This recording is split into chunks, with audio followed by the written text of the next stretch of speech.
This hearing will come to order. And before we begin our formal business, let me first extend a welcome to our new Finance Committee members. We have Senator Marshall on the Republican side. Welcome, Senator. And on the Democrat side, we have Senators Lujan, Sanders, Smith, Warnock, and Welch. We welcome you all to the committee as well. You all bring great expertise to the committee, and we look forward to working with you. I'm also honored to lead this committee alongside Ranking Member Wyden. Senator Wyden and I have a proven track record of working together to improve the lives of our constituents in the Pacific Northwest and on this committee. And we can and will do so again in this Congress. I look forward to working with you, Senator Wyden. This committee's jurisdiction, tax, trade, and healthcare policy reflects some of the most challenging matters that Congress confronts. The Finance Committee will continue its long tradition of addressing these matters in a manner that invites bipartisanship and delivers results to create opportunities for Americans. Turning to today's hearing, let me extend a warm welcome to Mr. Scott Bessent, President Trump's nominee for the Secretary of the Treasury, as well as his family.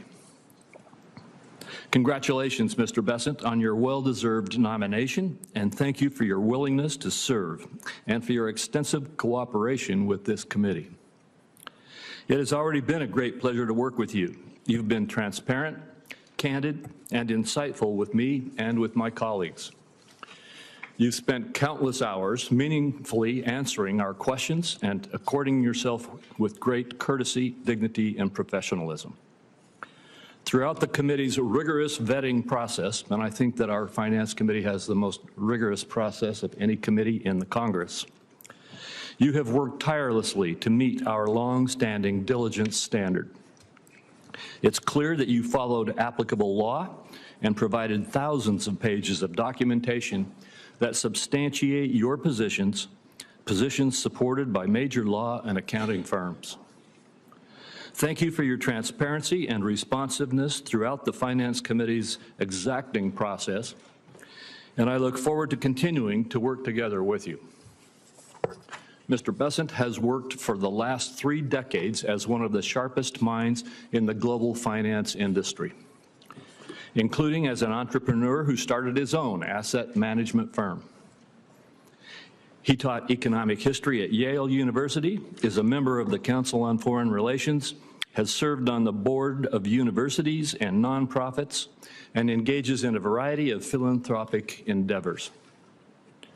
Mr. Bessent, based upon your background, experience, and character, President Trump made an excellent choice in nominating you to be Secretary of Treasury.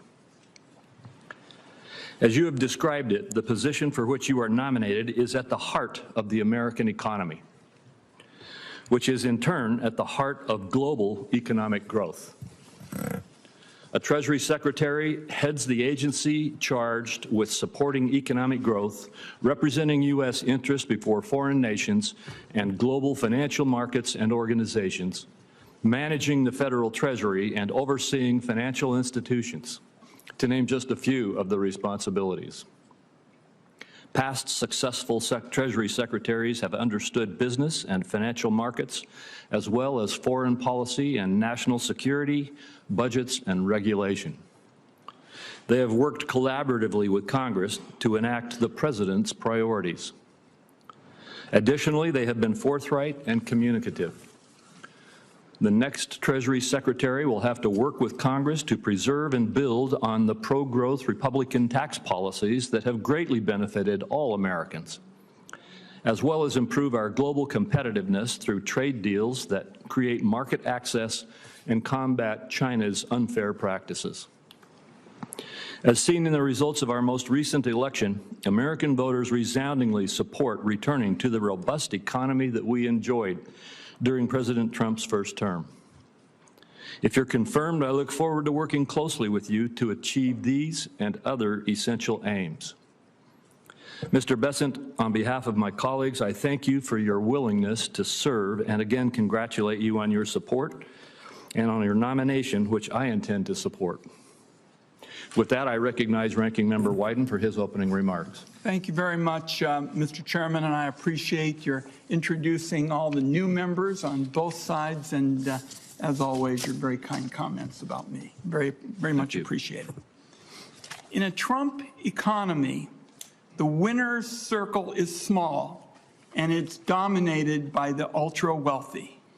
Working people and the middle class are on the outside looking in, and Trump and his advisors are indifferent to the problems they face each day. I've had more than 1,100 open to all town hall meetings in my state. I'll have several more this weekend. The second word I hear from Oregonians in those meetings is almost always bill.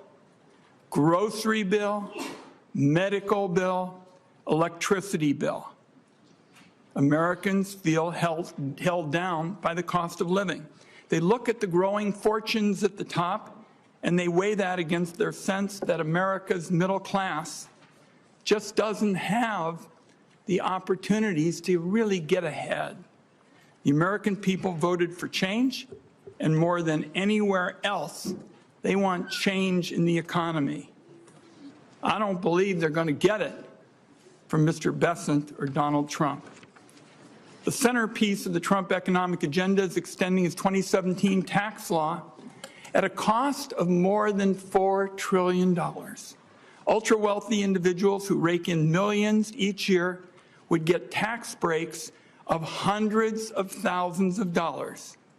Families who live paycheck to paycheck would be lucky if they could just get enough to cover the grocery bill for a week.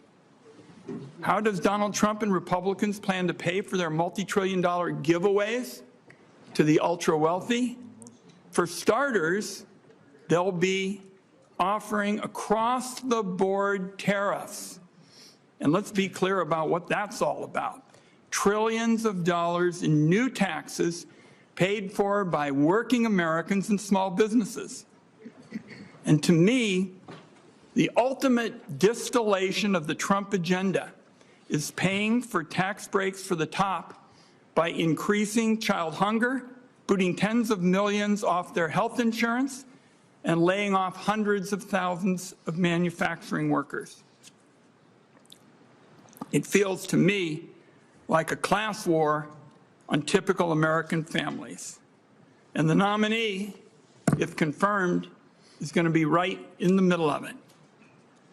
Donald Trump's going to be waging this class war instead of fixing what's broken about the tax code, which is there's a special set of rules that apply only to the ultra-wealthy. Make no mistake about it. Those ultra-wealthy people get to pay what they want when they want to, and often little or nothing for years on end. Mr. Bessent is a case in point. The taxes that fund Medicare are automatic for the vast majority of Americans. They come straight out of every paycheck. It's a civic duty that pays off as earned benefits down the road. But like a number of Wall Street fund managers, Mr. Bessent makes use of a tricky legal maneuver to opt out of paying into Medicare. It's a tax loophole that hurts Medicare but benefits him to the tune of hundreds of thousands of dollars each year. Now, the Treasury Department has gone to court to argue that taxpayers taking this position are violating tax law. Make no mistake about that. That's not me making the judgment. That's the Treasury Department. They went to court to argue that taxpayers who take this position are violating the law.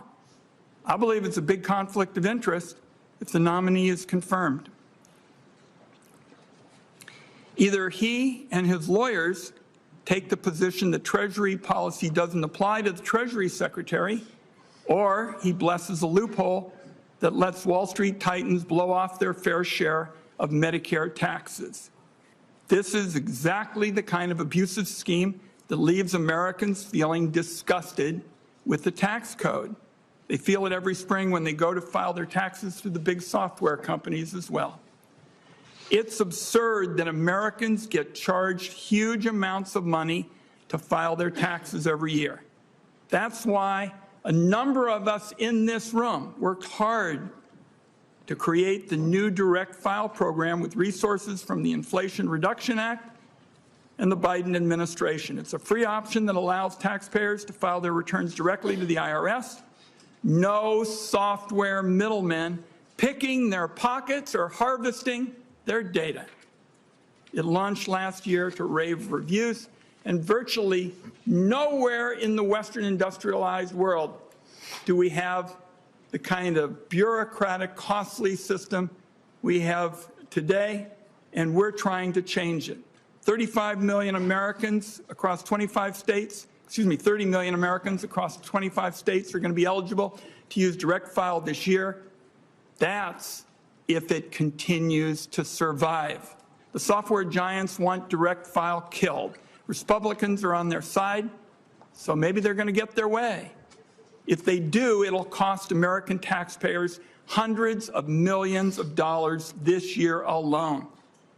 Trump and Republicans aren't stopping there when it comes to siding with special interests over the typical consumer. The Inflation Reduction Act was the largest investment in clean energy in our history. It was largely developed in this room, and it took years to try to find the common ground around technological neutrality. And the more you reduce carbon, the bigger your tax savings. It's created hundreds of thousands of jobs. It's saving consumers money on their energy bills. And along with record fossil fuel production, it's brought energy security to a level not seen in generations. Our country is in a clean energy arms race with China and other powers. But unfortunately, these policies from Donald Trump and Republicans may prevent us from winning that arms race with China.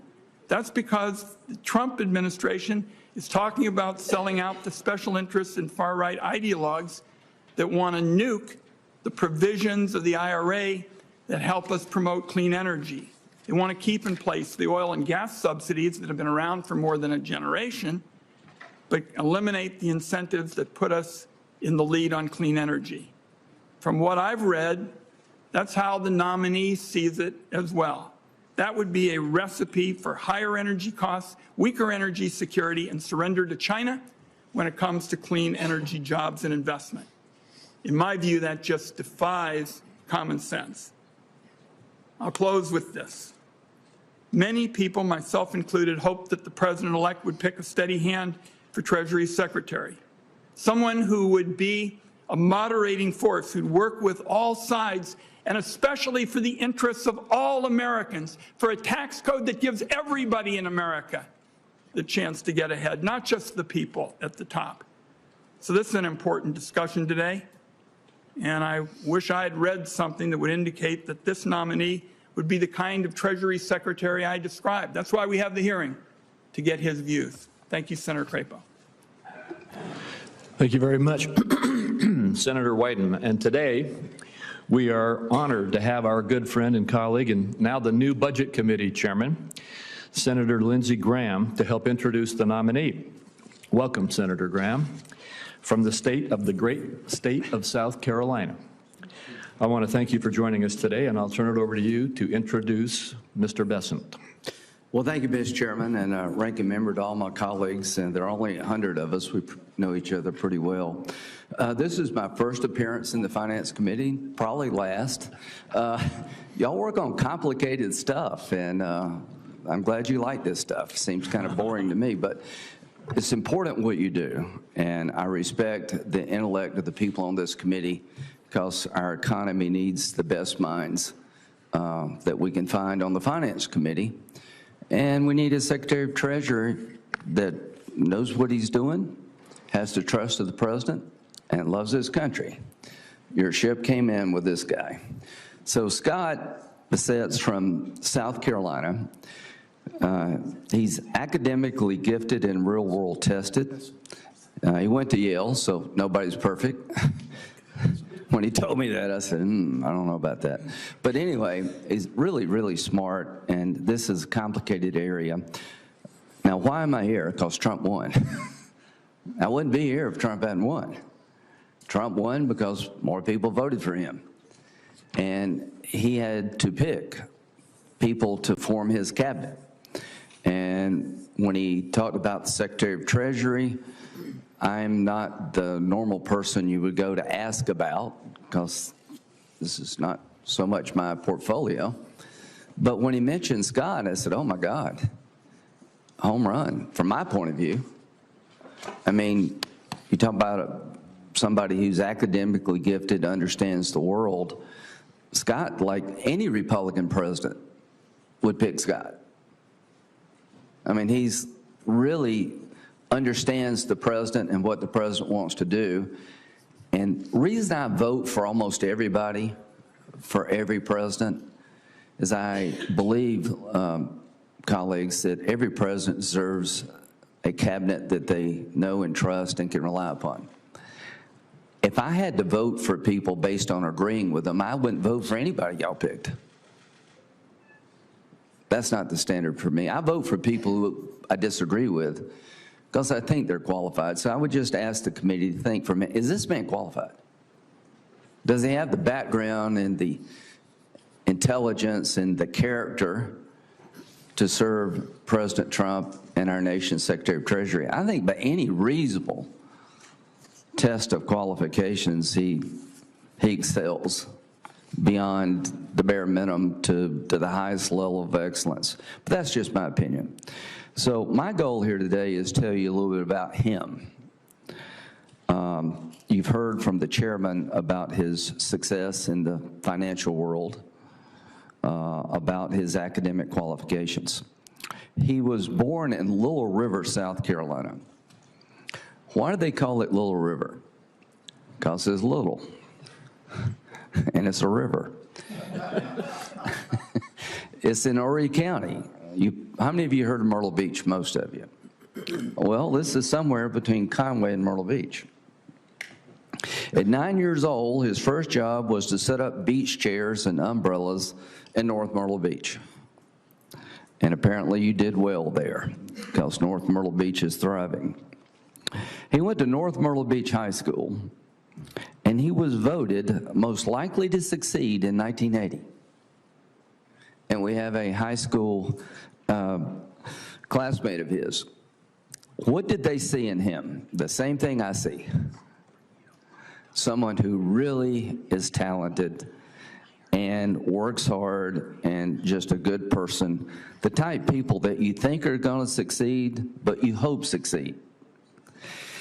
So he lives in Charleston, in a really nice place.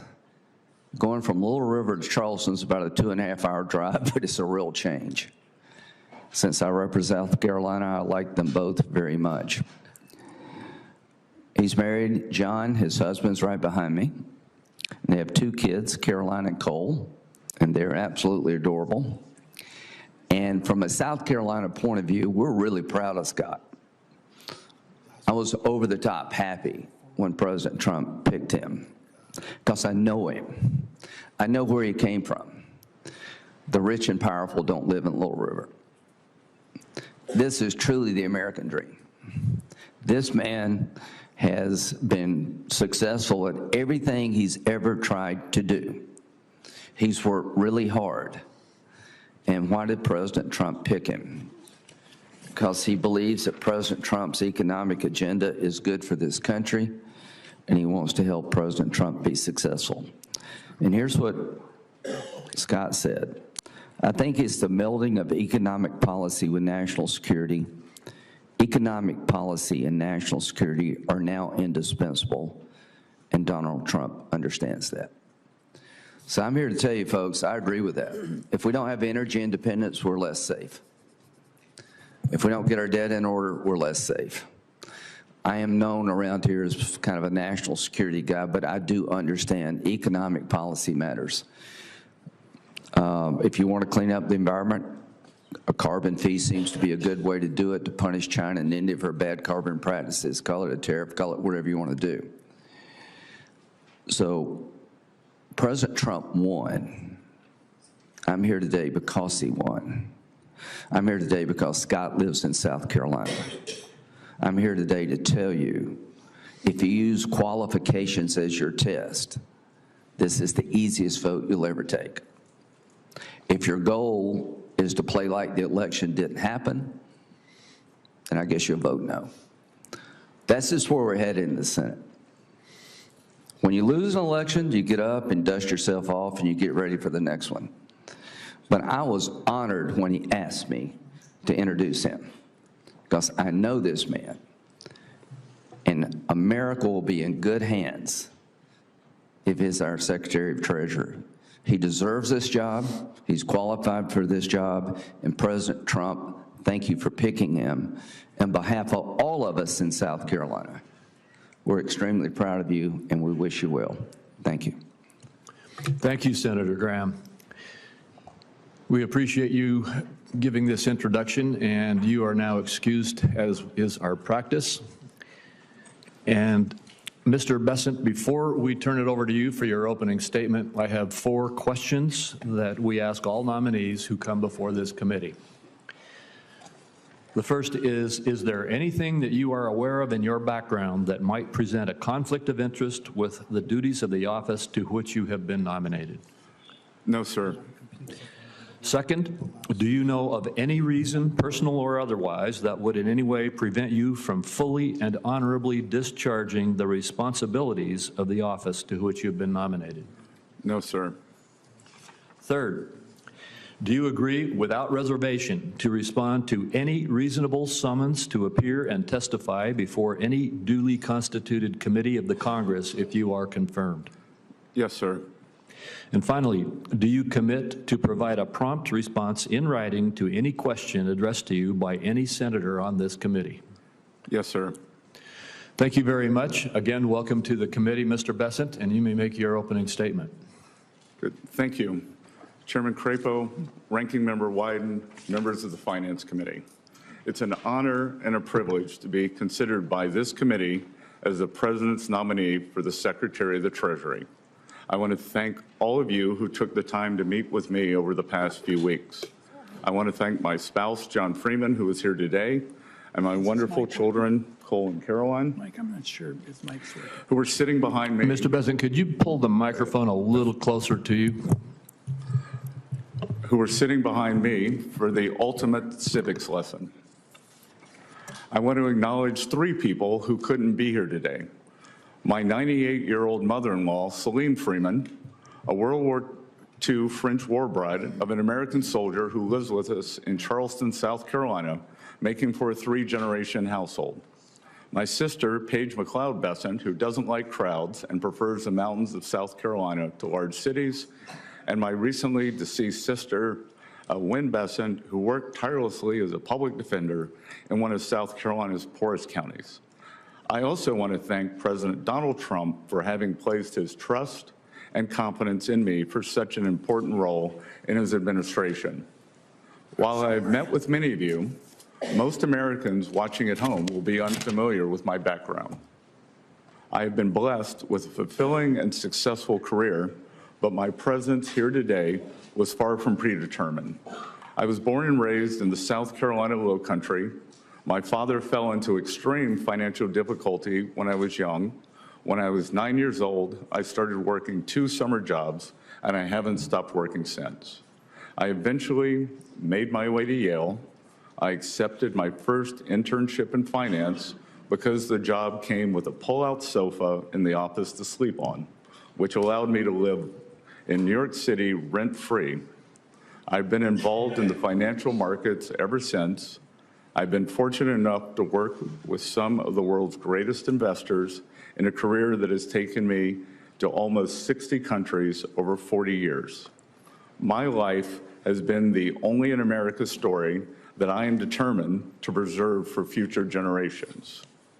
Today, I believe that President Trump has a generational opportunity to unleash a new economic golden age that will create more jobs, wealth, and prosperity for all Americans.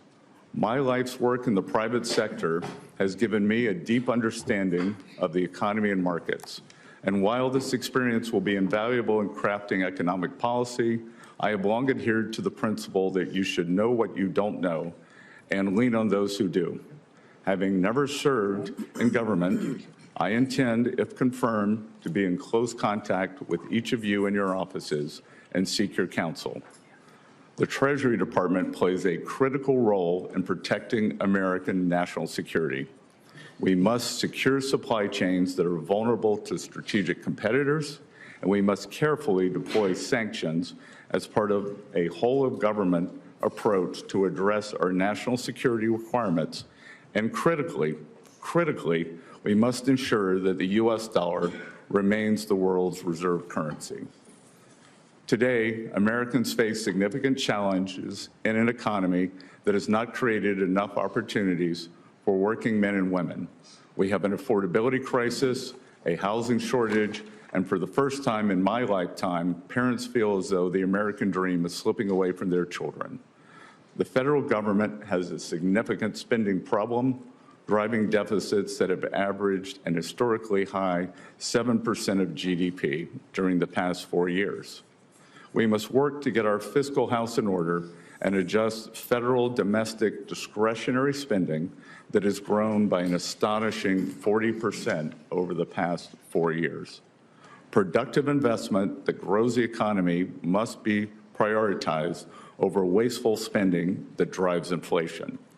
As we begin 2025, Americans are barreling towards an economic crisis at year-end. If Congress fails to act, Americans will face the largest tax increase in history, a crushing $4 trillion tax hike. We must make permanent the 2017 Tax Cuts and Jobs Act and implement new pro-growth policies to reduce the tax burden on American manufacturers, service workers, and seniors. I've already spoken with several members of the committee, as well as leaders of the House, about the best approach to achieving these important goals together. As President Trump has said, we will unleash the American economy by implementing pro-growth regulatory policies, reducing taxes, and unleashing American energy production. The breadth and depth of our capital markets, along with predictable pro-growth tax policy and smart updated regulation, will continue to make America the most popular destination in the world for starting, growing, and taking public a business. And as we rebuild our economy and lay the foundation for the next generation of American competitiveness, we must use all the tools available to realign the economic system to better serve the interest of working Americans. For too long, our nation has allowed unfair distortions in the international trading system. President Trump was the first president in modern times to recognize the need to change our trade policy and stand up for American workers. If confirmed, I look forward to working with President Trump and members of this committee to do just that. Members of the committee, these are just some of many important goals that President Trump has laid out for me and others on his economic team. I firmly believe that if confirmed, and with your counsel and support, we can usher in a new, more balanced era of prosperity that will lift up all Americans and rebuild communities and families across the country. I humbly thank you for your consideration and am eager to take your questions. Thank you, Mr. Bessent. Before I begin my questions, I want to reemphasize how appreciative I am of your diligence in the process that we've gone through vetting here in this Senate. I appreciate the more than 3,000 pages of supporting material you've provided, as well as the countless hours you and your staff have offered to respond to questions from members of this committee. Let me be clear. You followed all of the applicable law and met the committee's long-standing diligence standard. Your process matched that which has applied to nominees in every previous administration. And I want to go in my first question to you to the Tax Cuts and Jobs Act, which Senator Wyden and I have both mentioned already, and you've mentioned in your remarks. The attack on this statute, this law, which is law, I remind everybody it is the law now, it was passed in 2017, is that it was a tax cut for the wealthy. I appreciate you, Mr. Bessent, noting that it will be a $4+ trillion tax increase if we do not extend this law. And a point that I would remind all of my colleagues is that if that $4+ trillion tax increase happens, it's not just going to be something that impacts the wealthy. It is 2.6 trillion of it. The majority of it falls on people who make less $400,000 for a family with 2 taxpayers, for under $400,000 per year. That's the number that President Biden chose to say he wanted to protect it. 2.6 trillion of this tax cut hits those making less than $400,000. Moreover, massive amounts of it hit pass-through entities, small businesses across this country. This is not a tax cut for the wealthy that we're talking about. It is a tax increase on all Americans, the majority of whom are in the lower and middle income categories.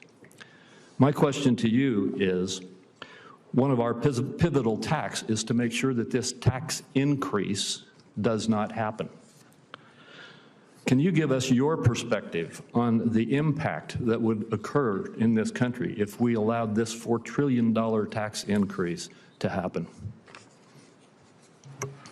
Senator Crapo, thank you for this, and thank you for the meetings over the past few weeks. I've enjoyed working with your staff, and this is the single most important economic issue of the day.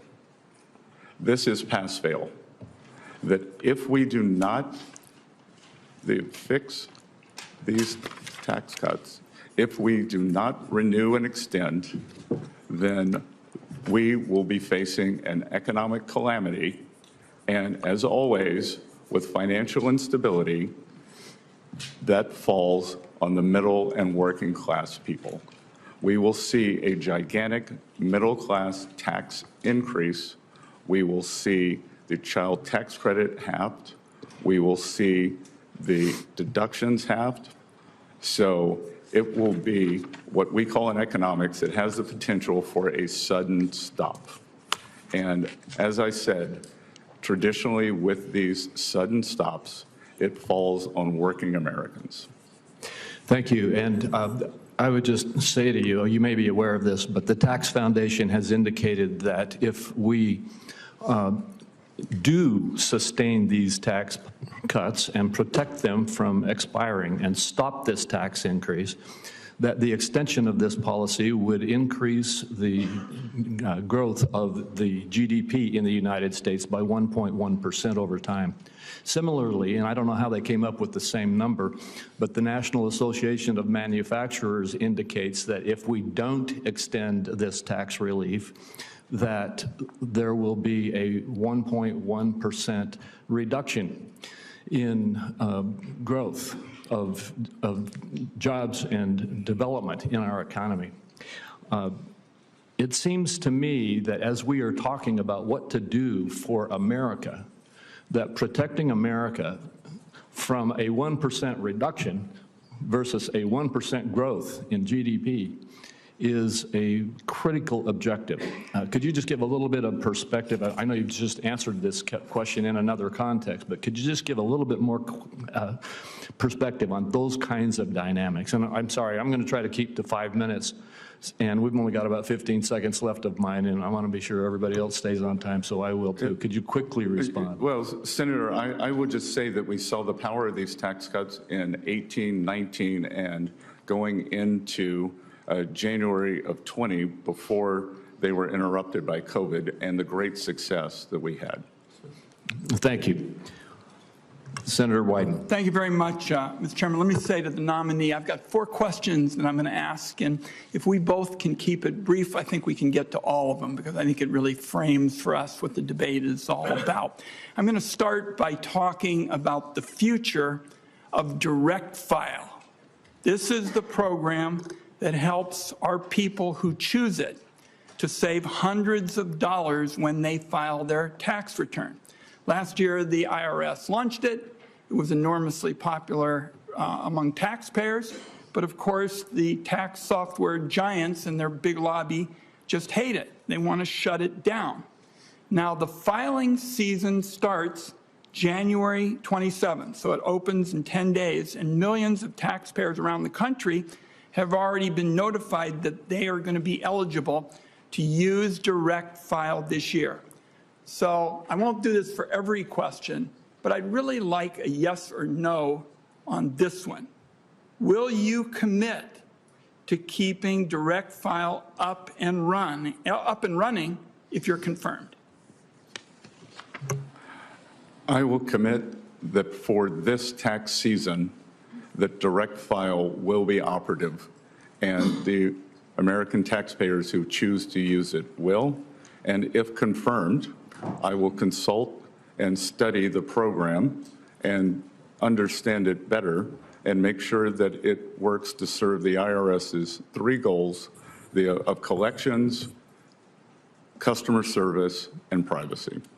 I appreciate the answer. It means that taxpayers are going to save, who choose to use it because it's voluntary, hundreds of dollars, and we'll have a chance to see once again how popular it is with practically everybody except the tax prep software crowd. On to tariffs. Donald Trump, with no plan and no strategy, says he's going to put across-the-board tariffs, blanket tariffs on all imported goods, which means that our workers and our small businesses are going to get clobbered with additional taxes on practically everything they buy from other countries. My question here is, who would pay these tariffs? Americans or foreign countries? So this, Senator Wyden, just to understand, so I can frame the answer correctly, do you believe that these tariffs are a consumption tax increase? I believe these tariffs, you can call it whatever you want in terms of trying to gussy it up.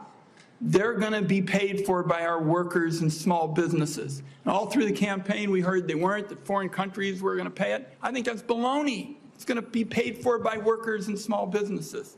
So, your response. Yes, Senator, I would respectfully disagree. And the history of tariffs and tariff theory, optimal tariff theory, does not support what you're saying. Traditionally, we see that the current, if we were to say use a number that has been thrown around in the press of 10%, then traditionally the currency appreciates by 4%. So the 10% is not passed through. Then we have various elasticities, consumer preferences may change. And finally, foreign manufacturers, especially China, which is trying to export their way out of their current economic malaise, they will continue cutting prices to maintain market share. Okay. That's an academic view of it. But what I know is the history of this is it clobbers people of modest means. They're the people who are going to get hit. And all through the campaign, there was a big show that it was going to be paid for by foreigners, not so. Two other questions that I want to get in. And I already made it clear, and you and I talked about this. I'm for a tax code that gives everybody the opportunity to get ahead. You and I talked about my friend Bill Bradley. He and I have been working for this for years. Do you believe the tax code should treat wages differently than it treats wealth? Look, in any tax system that advantages and creates distortions, it is a change that, Senator, it is a decision that was made when the tax codes were written. And so every tax code involves the trade-offs and distortions in favor of other the gains. It sounds to me like you do believe that it's fine to treat wealth more favorably. I couldn't disagree more. The idea that a dollar earned by a hedge fund manager has more value than a dollar earned by a teacher or a factory worker, I just think it's a disconnect with the American people. One last question, and that is about the legislation that was written in this room that was the biggest transformation on clean energy in American history. That is our package that basically said the tax code as it relates to energy is a broken down mess. And we basically said we're going to have a technology neutral system. The more you reduce carbon, the bigger your tax savings. Now there is a big effort in the Trump administration to reverse it. I think that's going to be bad for the economy, but it is going to be damn good for China because we are in an arms race on clean energy with them. Are you going to be on the side of people who want to unravel this? Senator Wyden, just so we can frame this for everyone in the room, China will build 100 new coal plants this year. There is not a clean energy race. There is an energy race. China will build 10 nuclear plants this year. That is not solar. I am in favor of more nuclear plants. And I would note that the IRA, as scored by the CBO, is wildly out of control in terms of spending on the upside. Well, first of all, the clean energy package does protect nuclear because members on both sides of the aisle in this room wanted it to be that way.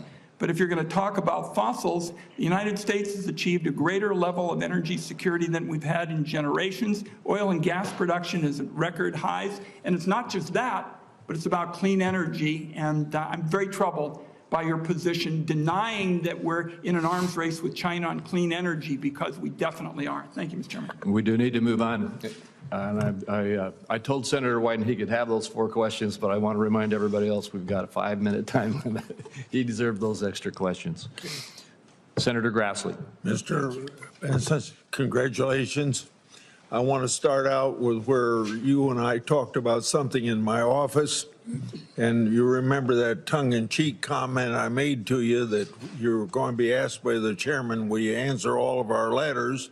And everybody that comes to the Hill says, yes, they're going to. And I said, maybe you better say maybe, because most people don't keep that promise. So I just wanted to remind you, if I write you a letter on my oversight responsibilities, I'd appreciate it if you'd answer it. Now to my first question. My Democrat colleagues believe, you gonna put that up? My Democrat colleagues believe the only solution to our unsustainable debt and deficit is higher tax rates and that ends up being on job creators and families alike. However, history proves that high tax rates fail to raise significant revenues. Taxpayers, workers, and investors are smarter than that. In other words, they're smarter than we in Congress that thinks that at one time a 93% marginal tax rate would bring in more revenue than a 70% tax rate or a 50% tax rate or a 30% tax rate or a 40% tax rate and so on. But as you can see from this chart, Congress isn't too smart because the taxpayers decide how much money they're going to bring into the federal treasury.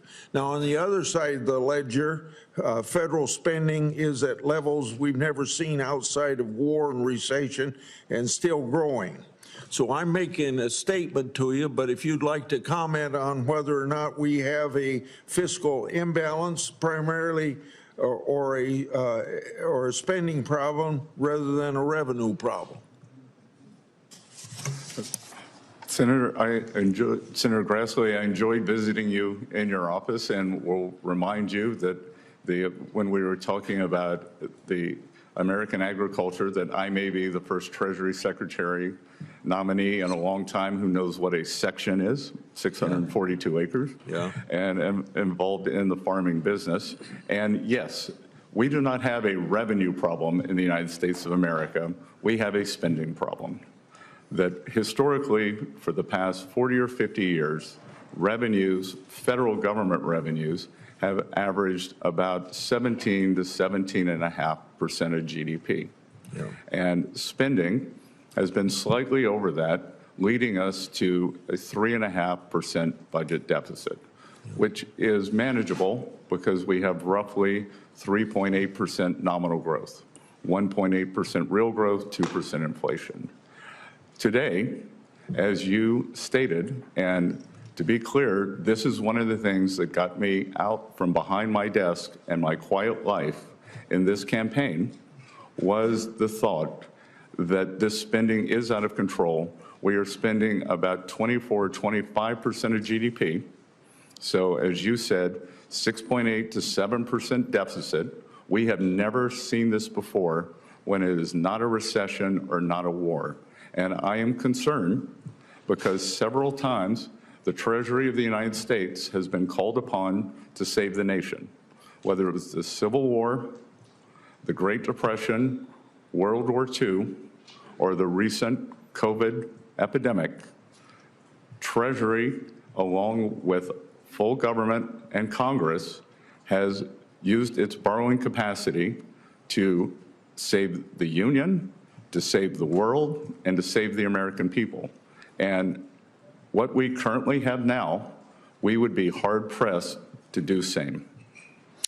My last question is one I ask a lot of people to come from Treasury. While I oppose tax hikes on individuals, families, and small businesses, I've long championed sensible policies geared towards shutting down tax loopholes and providing tools to IRS to detect tax cheats. A primary example is my legislation that I authored in 2006, the IRS whistleblower law. It's brought $6 billion back into the federal treasury. This program could raise billions more if IRS would use it to its full potential. So I hope I can count on you if you're confirmed, and I think you'll be confirmed, to be supportive of this whistleblower program and work to ensure its full use to its full potential.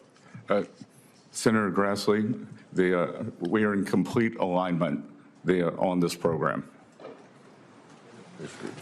Thank you. Next would be Senator Cornyn.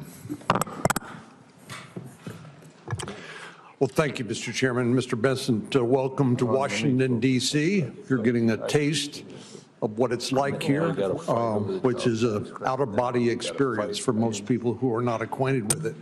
I happen to represent a state that has the 8th largest economy in the world. We think we understand the formula for economic growth and prosperity and opportunity, which are low taxes, a reasonable and modest regulatory footprint, and opportunities for people to prosper, and by prospering, invest and create opportunities for other people to pursue their dreams. We think there's a lot Washington can learn from that formula, and it sounds to me like you agree. One of the strange experiences I've had here is that so many of our colleagues, principally on the other side, think that the money that you earn is not actually yours. It's the federal government's, and you just get to keep a little bit of it. Conversely, I believe that the money that people earn is theirs, and they have a responsibility to pay taxes. But as you point out, an over-tax burden or large tax burden has a way of depressing the economy and reducing standard of living. So I'm grateful for your nomination, and I think you are exactly the type of individual that needs to serve in this important position, and I support your nomination wholeheartedly. Let me ask you, in the short time I have, one sort of obscure question and another one that we discussed in our office. As you know, the market for U.S. Treasuries is the largest market in the world at $28 trillion, and it's critical to the financial stability of the United States. There's actually a proposal for an entity to clear U.S. Treasury futures at the London Clearing House, which is overseen by the Bank of England. Some argue that the Bank of England would have control over a, heaven forbid, a default scenario in this critical market instead of the U.S. Is this a concern to you? Senator Cornyn, I enjoyed visiting in your office, and I would note that while Texas has more arrivals due to good economic policies, South Carolina has more arrivals as a percent of the population, also driven by our wonderful governor, Henry McMaster. I'm still going to vote for your nomination. I think it's 1,600 people a day in Texas, but go ahead. Yeah. Everything's bigger in Texas, sir. You raise a very important question, and one that I will investigate further. I was unaware until the past few days of this with the new exchange. What I can tell you is, as a student, a professor of economic history, that it is important for the U.S., for U.S. treasuries, for us to be able to resolve any stress issues in the market in the U.S. We saw during the Lehman Brothers bankruptcy that many of the problems emanated from the UK subsidiary. So this is something that, thank you for bringing this to my attention. And my inclination is that the resolution authority must lie here in the U.S., but I will get back to you in writing with an answer on this if confirmed. Thank you. You appropriately mentioned China as one of our biggest challenges. While I believe in free and fair trade, we know that some countries, principally the PRC and the Chinese Communist Party, don't play by the rules. Over the years, by some estimates, U.S. investments in Chinese companies have totaled $2.3 trillion in market value. That was at the end of 2020. That included $21 billion. These are American companies investing in China. $21 billion in semiconductors, $54 billion in military companies, and $221 billion in artificial intelligence. So it's pretty clear to me that U.S. investments have fueled China's economic growth, which has allowed them not only an increased standard of living, which is great for the Chinese people, but problematically, it's also allowed them to modernize their military and now threaten the peace in the Indo-Pacific and beyond. As we discussed, I've introduced a bill that would require transparency of American companies investing in China. And of course, the entity that would receive the reports from American companies that do that, and since it's strictly a reporting requirement, would be Treasury. What's your view of an outbound investment transparency requirement? Senator Cornyn, I believe that, as we discussed in your office, this is a very important issue. That the Chinese economy is the most unbalanced economy in the history of the world. They are using their surpluses to fund their military machine in China, and I'm not going to try the Mandarin pronunciation for the sake of everyone in the room, but there is a phrase that is two words: military industrial, and military always comes first. So we should understand that, and that we should have a very rigorous screening process for, as you identified, anything that could be used in AI, in quantum computing, in surveillance, in chips, that the U.S. has the lead, and we must make sure that we maintain it through smart policies such as you and I discussed. Thank you. We need to move on. Senator Bennett. Mr. Bessent, thank you for being here. Mr. Chairman, congratulations on your position. We look forward to working with you, as I always have. Mr. Bessent, thank you for your willingness to serve. We are at the beginning of what's going to be a vigorous conversation about the country's fiscal health. You've described our deficit as alarming, and yet you're here with the same Trump tax policy that has burdened the American people with another $2 trillion of debt that their kids and grandkids are going to have to pay back. And despite the conversation we've heard over here, clearly, the distribution of it was deeply, deeply, deeply unfair. 50% of it went to the top 5% of Americans, 75% of it, if you add the SALT, which even the Wall Street Journal won't support because it's so unbelievably outrageous, will go to the wealthiest 5% of Americans. The tax policy is one that's hard. It is, for some reason in this room, it makes sense to people. In America, I don't think there's been a mayor in the history of the United States whose tax policy has been to go to the people of New York City or of Atlantic City or even of Mar-a-Lago and said to them, I have an idea. I'm going to borrow more money than we have ever borrowed in the history of that community, and I'm going to spend it. And I would say, well, geez, I'm worried about that. I don't want us to borrow a bunch of money without knowing what it's going for. What is it going for? Is it going for schools? No. Is it going to compete with the Chinese in their defense? No. Is it going to pay for parks? No. Is it going to deal with the mental health crisis that we have in America? No. Is it going to pay to secure our border? No. What are you doing with the money, Mr. Bessent? What were you doing with the money, Mr. Mnuchin? What are you doing with the money, Mayor, in America? The answer is we are going to give it to the richest people in America, the richest people in our community, and expect that somehow that's going to trickle down to everybody else. That has been the Trump tax policy since the day he showed up, and no mayor in America would ever, with a straight face, say that's what they should do. And in fact, no America in history has done that. But to add insult to injury, you sit here, and Mr. Mnuchin sat here at his time and said, it's all going to be paid for by economic growth. We know that's not true. We know it costs $2 trillion. So while the benefit went to the richest people in America, the cost is being borne by the children of working people all over this country.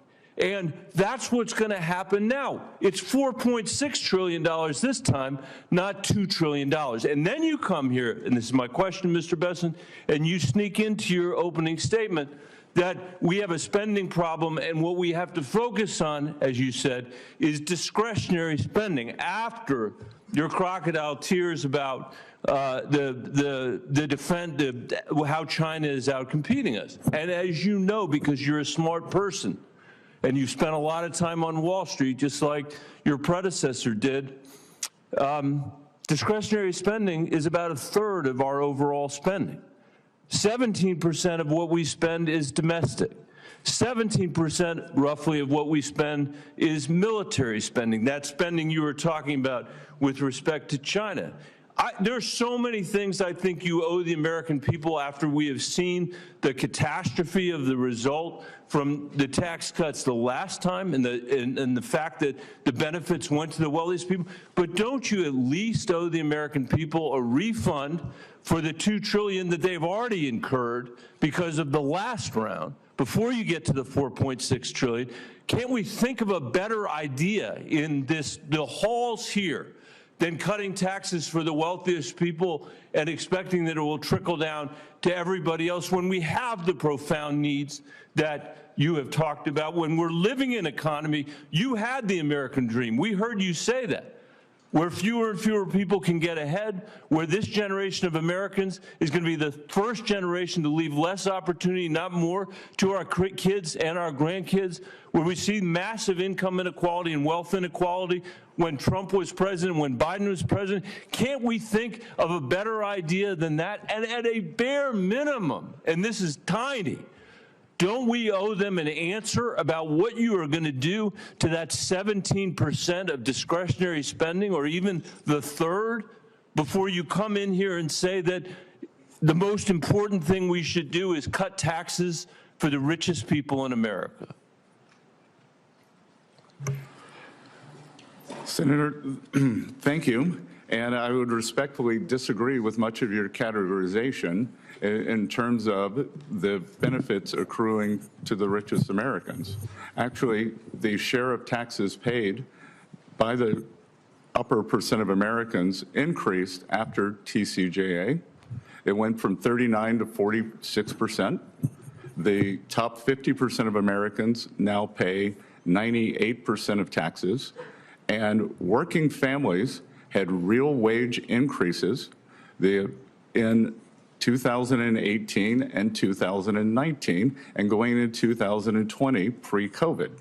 The CBO scoring for the Trump tax cuts got rescored by $1.5 trillion. Make sure, because we're in the beginning of a long debate, that if you're going to rely on the CBO score for this, that you're going to be willing to rely on it for the things that you said it's no good. Look, I'm not in love with CBO scoring. I know that. That's why now you're relying on it. So I'm just saying, it's not funny money. This is the American people's money. We can do math. Every mayor in America has to do math, and we're going to insist that you do the math too, because we know George Soros understands the math when you work there and you understand full well what's going on here, just like Steve Mnuchin did, just like Donald Trump does, and we're not going to let it happen against the American people. Thank you, Mr. Chairman. Thank you. And I again remind my colleagues, we need to hold our time to 5 minutes. Senator Cassidy. Mr. Bessent, I'm always going to pronounce your name as if it was in South Louisiana, and I'm going to pronounce it with a French Bessent as opposed to Bessent. That's what those folks in South Carolina do. I'll try. Let me compliment you on substantive answers. Sometimes we get people here who just rope-a-dope, and they'll have a set of statements such as have been just delivered, and all due respect to my colleague, and they just rope-a-dope, and you actually give substantive answers. I thank you for that. By the way, I'm also, Lindsey Graham alluded to it, going back to tariffs, which Senator Wyden spoke of. I've been very concerned that countries like China manipulate environmental regulations. You point out that they're building 100 coal-fired plants over a period of time, and that whatever we do will not have an impact on global greenhouse gas emissions because China's putting up so many. I believe I've learned that that is called an externality in economics. When we met, we discussed the foreign pollution fee, which would put a levy, a tariff, on those carbon-intensive products coming from countries like China, roughly commensurate with their avoided cost of not controlling it. Now, I would think that my Democratic colleagues would like that, because that's clearly a way that they are manipulating the world economy to steal jobs from the United States and simultaneously increase global greenhouse gas emissions. Any comments on such a foreign pollution fee? Senator Cassidy, I greatly enjoyed our discussion and the extensive presentation you gave me when I visited with you. And this is a very good question because, and I believe it is one for your Democratic colleagues to understand whether they would be in favor of the equivalent of a carbon tariff. That Senator Graham is in favor of it. And I think this is a very interesting idea that it could be part of a entire tariff program because I think President Trump hasn't taken office yet. But if confirmed, I look forward to working with him on various strategies, some that could be specifically aimed toward carbon, as you say, others that could be aimed toward unfair trade practices, unfair financing practices. So if you will, there's externalities that a tariff can address. Those externalities in and of themselves hurt the pocketbook or the job prospects of an average American. Let me move on. I think you would agree with that. I applaud your goal to get our debt to GDP ratio down to 3%, or percent of our GDP down to 3%. But you studiously say that we can't talk about things like Social Security. And I think that's because routinely, if we talk about Social Security, we presume that there's going to be a cut in benefits or a raise in taxes. I think we spoke when we met. I and others have a bipartisan plan that would create a pension investment fund separate from the Social Security Trust Fund, and that, just like we do with our 401ks, invested in the broader economy and use the proceeds from that to offset the upcoming 25% cut in Social Security benefits that will occur if we don't address this problem. And just so folks get that, under current law, when the Social Security program goes insolvent in 8 years, per CBO, there'll be a 25% cut in benefits. Under the plan I and others have endorsed, it's a pension investment fund in which we, again, would invest in the broader economy with all the safeguards to keep the government from interfering. I mention that because it seems that other advisors to the president, incoming president, have spoken of creating an investment fund to benefit. Mr. Lutnick, I think, has. Mr. Paulson did on the campaign trail. What are your thoughts about that concept? I think they spoke about it as sovereign wealth. I'm speaking about it as a fund to bail out social. Not, by the way, all risk borne by the fund, none of the risk borne by the beneficiary. She would get her scheduled benefits. What are your thoughts on that? So, Senator Cassidy, first of all, I want to emphasize that President Trump has said that Social Security and Medicare, they will not be touched. And I believe, But I'm saying touch in a positive way, not cut benefits, not raise taxes, indeed increase benefits, and take that 25% cut off the table, just to make that clear. no, I understand. And so those would not be touched. One of the tragedies of this blowout in the budget deficit is that we have to get our short-term house in order to start, before we can start implementing the smart plans such as yours. I do believe that there is discussion to leverage the asset side of the U.S. balance sheet, as we discussed in your office, in favor of a fund, whether it's a sovereign wealth fund, something, as you discussed, a supplemental fund. So that is very much in the mix. I look forward to getting back to you on it. President Trump hasn't taken office yet. If confirmed, this is something that I think could be very exciting, because we always look at the debt of the United States, and we have fantastic assets that could be earning, leveraged, or used for multiple revenue-generating opportunities. Thank you. Thank you. Senator Warner. Thank you, Mr. Chairman. Congratulations. Mr. Bessent, it's good to see you and enjoyed our meeting. I've got some specific questions I want to ask, but I don't want to litigate this now. But I do feel, as someone working with Senator Crapo and others, when we took on, I still think, the most comprehensive post-Simpson-Bowles, and we took arrows from each side. And I'm looking at any kind of pro-growth policies possible, but I just respectfully want to say there is not an industrial nation, first world industrial nation in the world, that gets anywhere close to meeting their revenue needs, and I'm not proposing that America spend anywhere like the Europeans at 17 to 18% of GDP. It's never happened historically. It's not going to happen in a Trump administration or future Democratic administrations.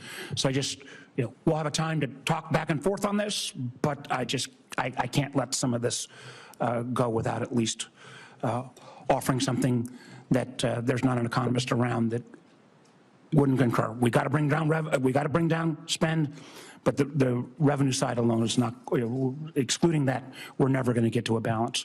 I do want to raise on a more positive note, again, something I worked closely with the chairman on, and actually worked with your predecessor on, and was very proud of that relationship. I disagreed with Secretary Mnuchin on a lot of things, but I found a lot of things to agree with him on. And one was a relatively narrow part of the financial sector called Community Development Financial Institutions, CDFIs. Under the previous Trump administration, we put about $12 billion in. This serves access to capital for underserved communities.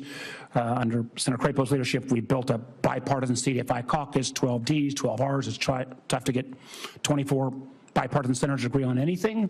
It's kind of low-hanging fruit. There are things we can do to continue to expand this area, creating a secondary market. We've got some bipartisan legislation there, trying to reward patient capital. A lot of these institutions now have tier 1 equity, but they've got to get patient capital. And again, Senator Crapo and I have worked with the current administration, would want to work with yours on something called the Economic Opportunity Coalition.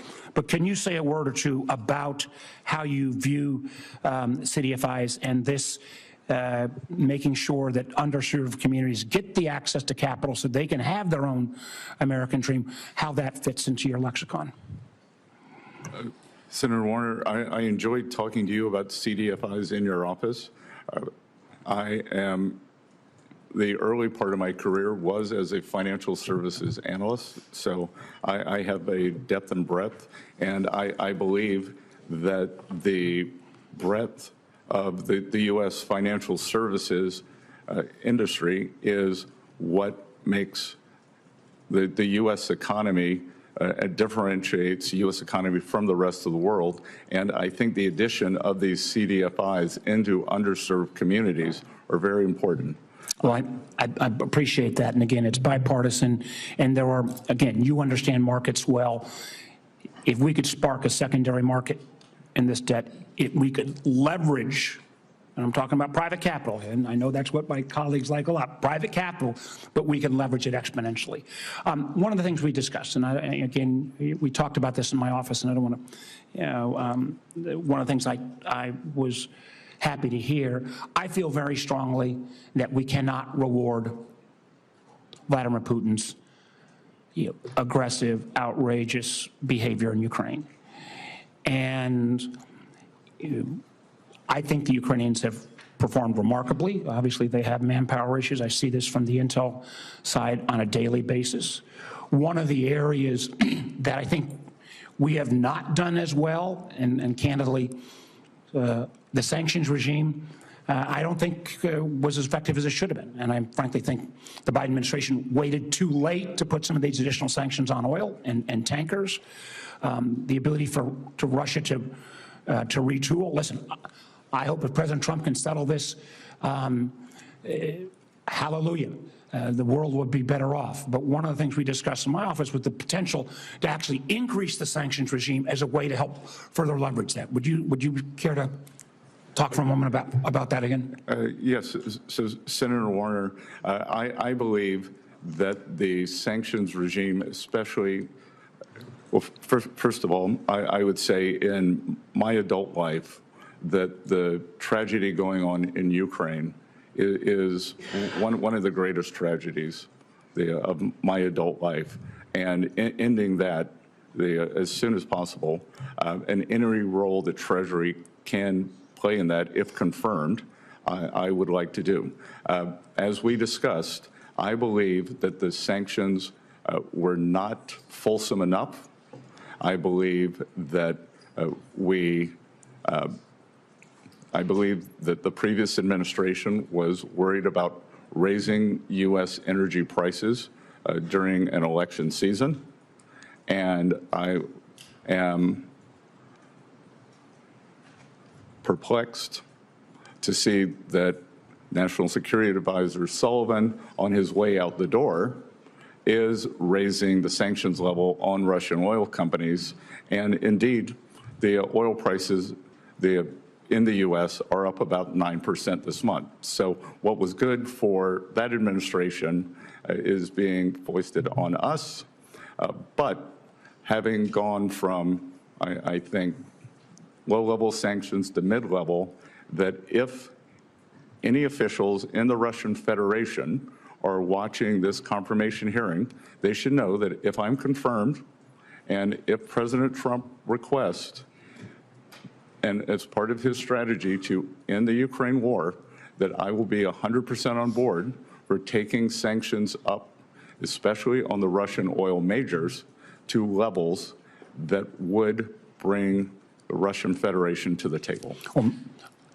And I will only take 30 seconds. Let me just get 30 seconds. Thank you for that, because I think it's important that we don't take these tools out of the toolkit. We can litigate what the past administration did and when they did it, but increasing pressure on Putin to bring about a resolution, I very much appreciate your willingness, and I hope you will be an advocate for keeping those sanctions on and actually advancing them even further. Thank you, Mr. Chair. Thank you, Senator Warner. Senator Langford. Thank you, Mr. Chairman. Mr. Bessent, good to see you again. Thanks for the time in the office to be able to talk through a lot of these details as well. I was interested to be able to hear your statistic you shared earlier that after the Tax Cuts and Jobs Act of 2017, now we've had several years to be able to see what happens. And now I believe the statistic you gave is the top 50% of earners in America now pay 98% of the taxes. Did I hear that correctly? Because I've heard over and over again that it is only the wealthy, only the big companies that get it. I would encourage, quite frankly, every Oklahoma company that's a small business to ask their CPA this year when they're filing their taxes, what if the Tax Cuts and Jobs Act expires next year? What would my taxes be next year? And have small business owners ask that question of their CPA, and I think they will be quite surprised, based on all the rhetoric, to say this is only about big companies and wealthy people, that every small business will quickly find out, oh, it's them as well. It'd be the same thing on the child tax credit. If Tax Cuts and Jobs Act goes away, it gets cut in half in the child tax credit, and all the inversions that were happening under the Obama administration, where American companies were being bought up by foreign entities. Now that's actually switched. Now American companies are buying foreign companies, and those jobs are coming here. So there's been a tremendous amount of benefit in that. The one challenge that we've had on this committee has been a conversation with Janet Yellen about Pillar 2. And it started really 4 years ago now, 3 years ago, where the conversation was about, well, we really don't need Congress to act on this. We feel like we can do unilaterally. We can change America's tax policy for all businesses in America. And now in the last year, they've shifted to say, well, we're going to have to come back to you at some point to be able to get this. In the meantime, a deal has been negotiated that literally helps European countries and hurts the United States on this. And they negotiated a deal that exempts China from being affected by this at all. My question to you is, are you going to engage on this issue of Pillar 2? Number one, have this committee involved in writing taxes, which seems to be consistent with the Constitution. And then what is your message to other countries if they try to implement Pillar 2 on American businesses? Thank you, Senator. As we discussed in your office, Senator Langford, that I believe that any, especially European country, but any country that in the next few days before President Trump takes office is intent on implementing Pillar 2 will find it a grave mistake.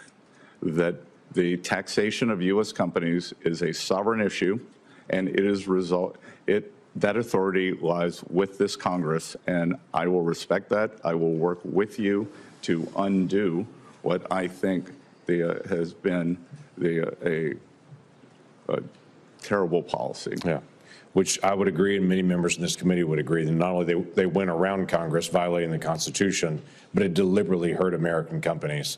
And I just think that's really terrible policy on it. It truly was America Last policy. On the energy side, you've talked a lot about energy production. I'm Oklahoma, and unashamedly, we're all the above and all the below energy. We probably have more wind and hydro and solar production in my state than any other state on this dais, with very few exceptions, but we also use oil and gas. And we're going to produce all the energy that our state needs to be able to make sure that we stay stable on that. One of the issues that is a business issue for small or large businesses that I've been fighting for is a stable bonus depreciation amount. This is not about the type of energy or the type of business even. It's if you're actually investing in your company and trying to grow your company, that you would know what that bonus depreciation. Now, this will help with pipeline productions, but it will also help a pet shop and a hair salon and a restaurant just as much as well. And so thoughts on bonus depreciation and just a stable rate for that? So, Senator Langford, you're referring to the 100% immediate? Yes, what has been in the past, but for, quite frankly, a stable rate, period. Right now, we have a diminishing rate that's unpredictable. Yes. So I think that increasing the after-tax return on capital for U.S. companies, especially small business, is one of the greatest forms of job creation that we could see. Yeah. And to go back to your point on energy production, we've heard much here today saying that we are at a record amount of energy production, and we know that's a canard. We are barely above where we were in 2020, and if we were to look at the Department of Energy projections for 2024 and 2025, we are well below those.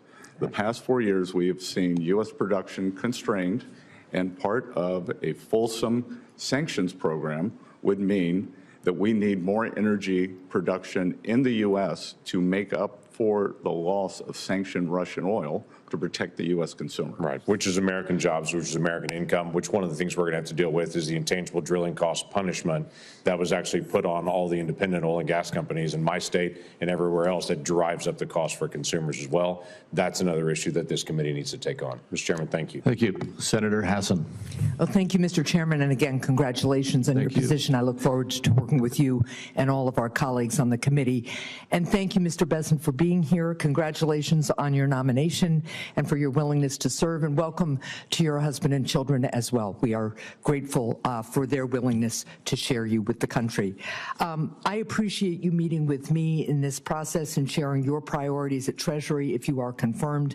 And I want to follow up on some of those topics today. I also just want to associate myself with the comments of my colleagues, Senator Bennett and Senator Warren, Warner, I certainly believe we need to cut taxes for working people, and we need to make sure the wealthiest pay their fair share. And with regard to Senator Warner's comments on sanctions, you mentioned if Vladimir Putin is watching this hearing. He's not the only one watching this hearing. China is watching this hearing, and we have talked about the importance of making sure that we are not only competitive but outperforming China for economic purposes as well as for national security reasons. And as important as a resolution in Ukraine is, history tells us that appeasing tyrants at the expense of freedom fighters never works. And it is critically important not only for the Ukrainian people and for the freedom of all of us, but it is important because China and North Korea are also watching what we do and watching this hearing and how we will go forward imposing sanctions.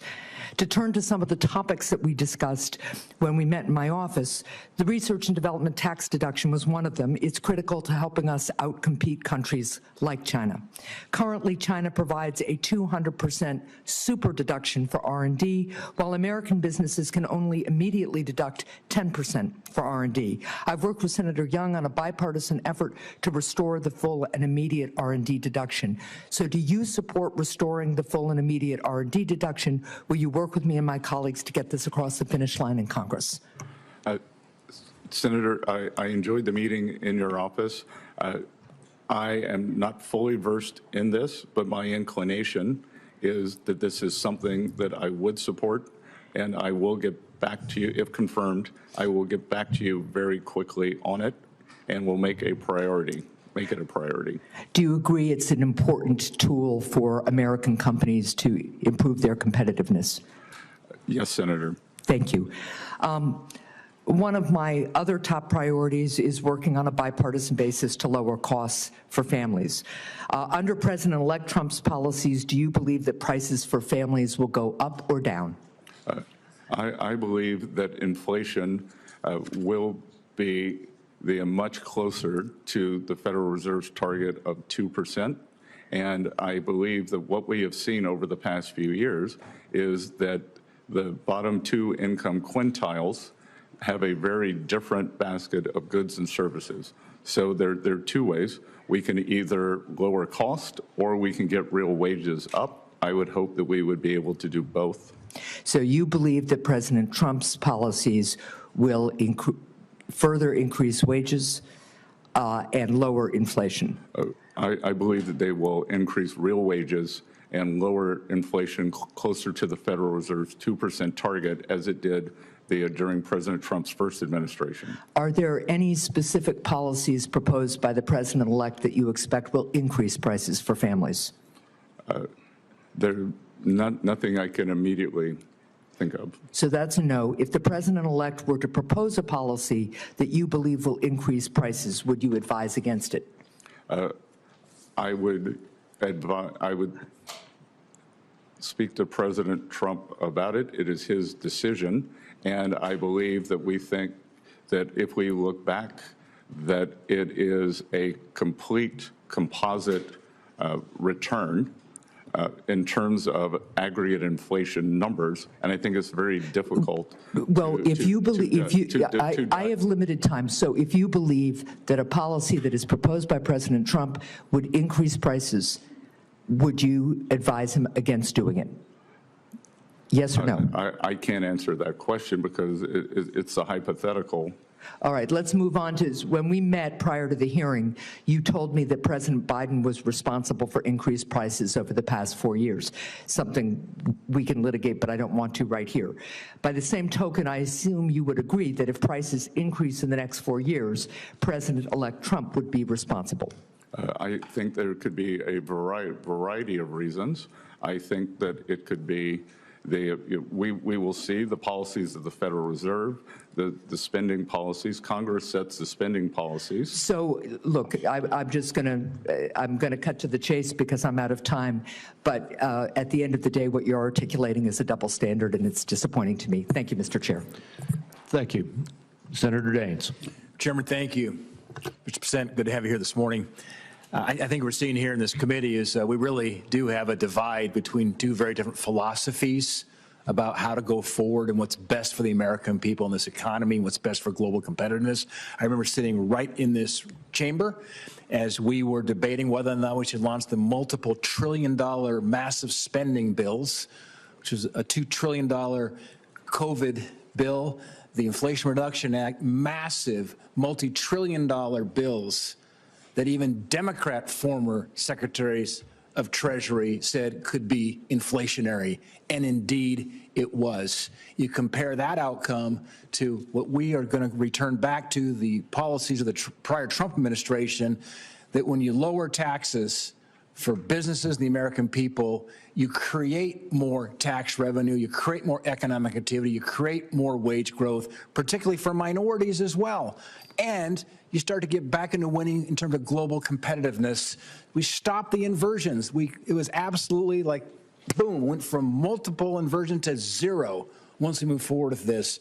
And I couldn't be prouder of what we did boldly back during the Trump administration. We tried to fight against during this administration these massive out-of-control spending bills that were inflationary, and the American people suffered greatly with these high levels of inflation, higher mortgage rates, and so forth. And so I'm glad to have you as our next Secretary of Treasury work with you to restore sanity back to where we were under President Trump. So congratulations on your nomination and your willingness to serve. With the expiration coming of these tax rates, we're facing a $4.3 trillion tax increase if we don't act this year. As we begin drafting this bill, and I applaud Chairman Crapo, he brought us together as ranking member last year prior to getting the majority back, anticipating we might have this moment. And we started talking about what are some key themes. Then we got into the details over several months of working groups for this next tax bill to renew and protect, preserve the tax rates and prevent a $4 trillion tax increase. One of the key words was permanency. Permanency. I've expressed my support for the use of current policy baseline. I've expressed my support for permanency because we add uncertainty here in Congress with expiring tax code provisions.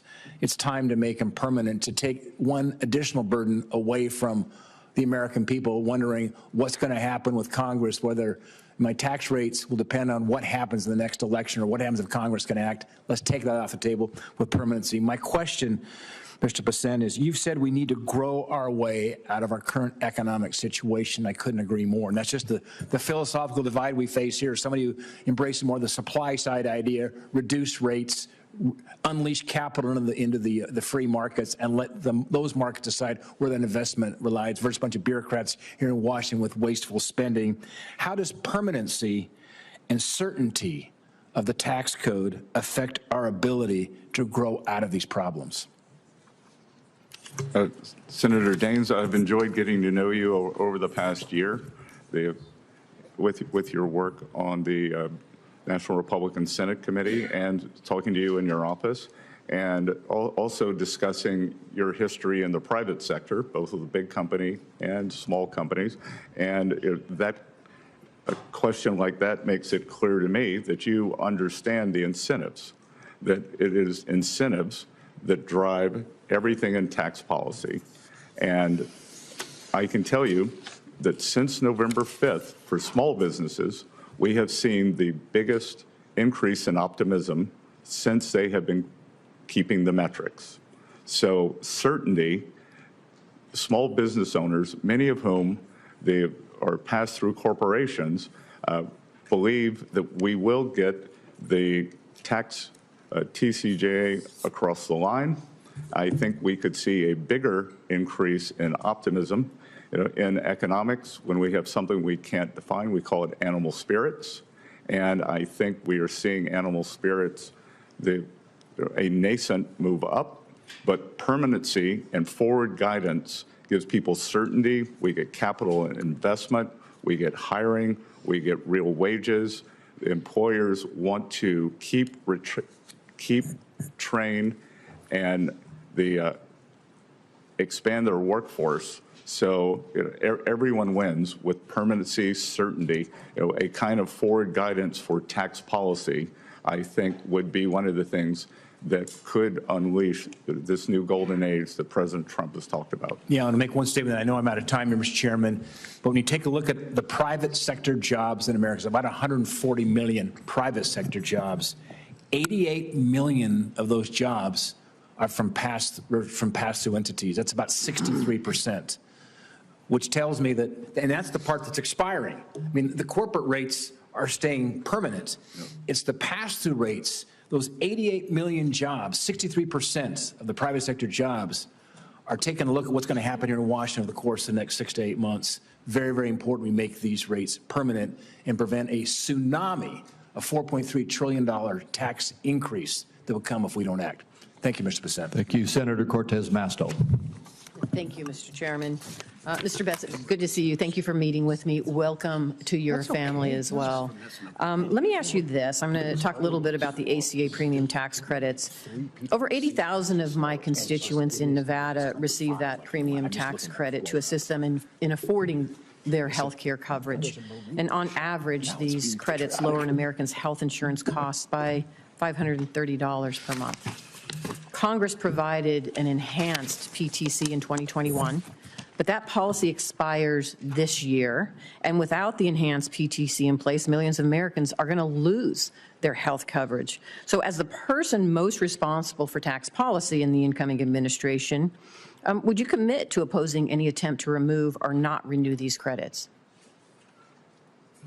Senator, as we discussed it in your office, and as it's just been a brief time since we met, I committed to you that I would research this. I have not had time to do it before this hearing, but if confirmed, I would get back to you with all deliberate speed in investigating this. Thank you. I appreciate that. And let me just say you would agree that these tax credits, because they're current policy, they actually extend current tax policy costs.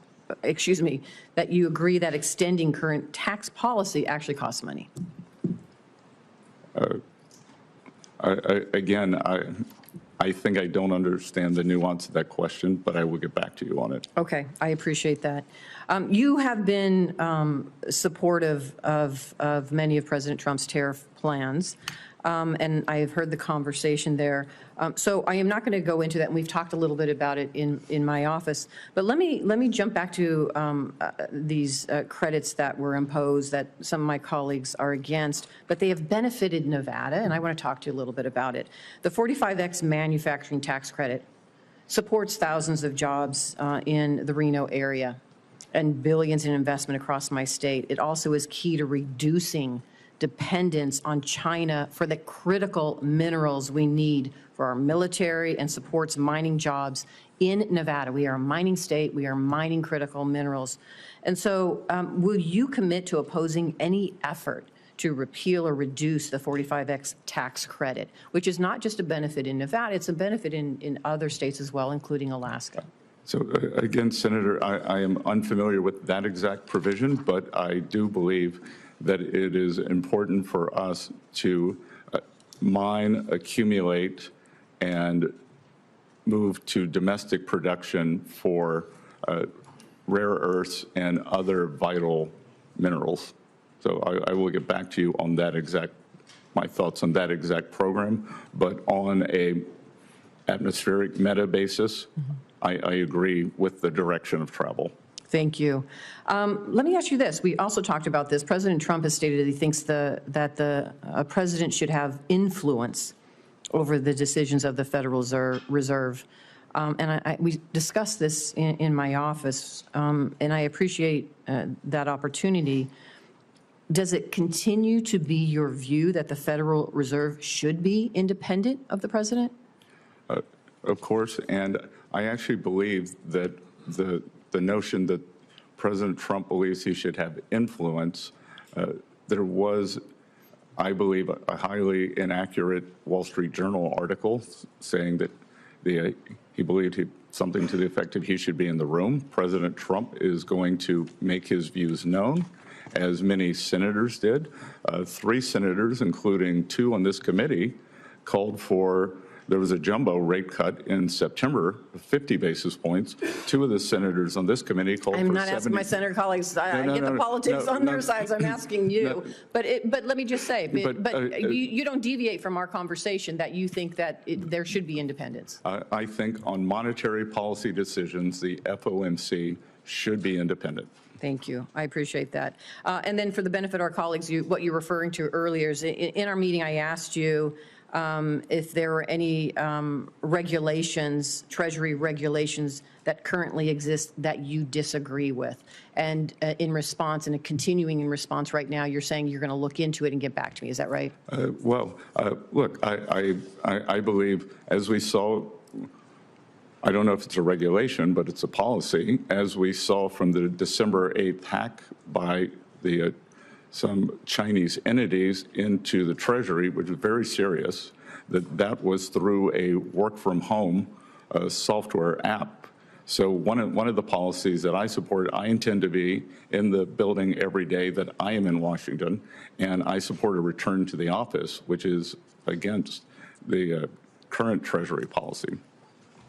Right, and I appreciate that. If there are any others that you oppose and you can share with me, it doesn't have to be right now, get back to me, I appreciate that. Of course, I'm happy to provide that in writing. All right, thank you. Thank you so much. Thank you, Mr. Chairman. Thank you. Senator Young. Mr. Bessent, good to see you. Congratulations again on your nomination to this important position, and thank you for your willingness to serve our country.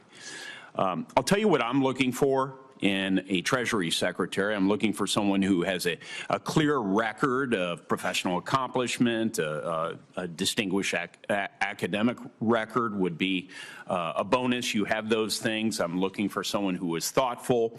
What I care less about is the performative dimension of the job. I have to tell you, there's a lot of chatter in Washington about that, but I do appreciate your thoughtful answers here this morning. So I'm going to dive in and begin by asking you about a dimension of your role as Treasury Secretary. You will inherit the role of chair on the Committee on Foreign Investment in the United States, also known as CFIUS, that reviews foreign investments in American industries. And very recently, President Biden blocked Nippon Steel's acquisition of U.S. steel on national security grounds.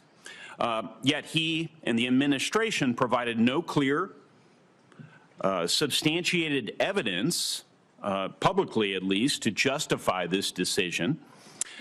For my home state, this abrupt action has instilled a lot of anxiety, particularly in the Gary, Indiana area, where there's nearly $1 billion in investments that were promised. If the Nippon U.S. Steel deal were to reappear before CFIUS, sir, do you commit today to an impartial review, particularly when political pressure was initially permitted to overshadow an honest assessment of national security vulnerabilities? Senator Young, thank you for the question, and I understand the imperative for jobs for your constituents in Indiana.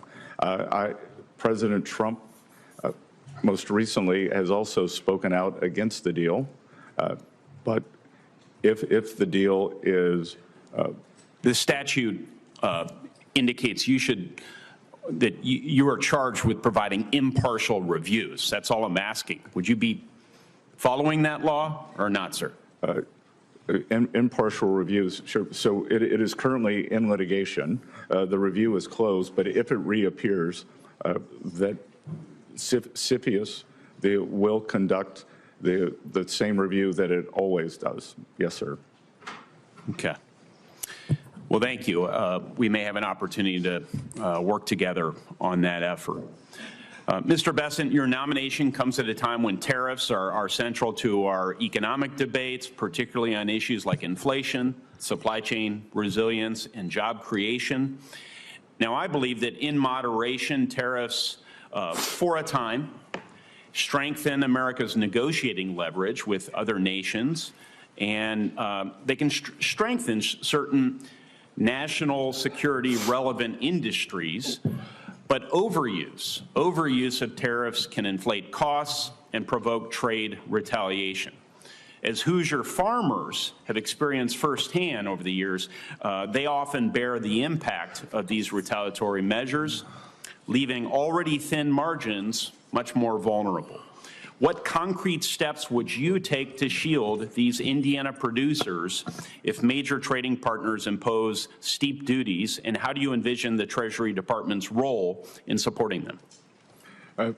Thank you, Senator Young. As I mentioned before, and I may have mentioned it when I was in your office, our family is involved in the farming business, in soybeans and corn, so I'm very sensitive to this and very up to date. The American farmers have been very loyal. 90% of rural voters voted for President Trump, so they should know that their interests are his interests. And when you ask what I would do specifically, I have said recently, the Biden administration kept on all of the Trump tariffs, but what they did not do in the agreement with China was enforce the purchase provisions. So if confirmed, next week, if confirmed, I would begin pushing for the purchase guarantees that were in the China agreement to be enforced, and perhaps they push the Chinese for a catch-up provision over the past 4 years. Just a quick follow-up. In terms of the application of tariffs, a skilled negotiator might sometimes use broad tariffs to gain leverage, and then in other cases, a more sector-specific approach could be effective.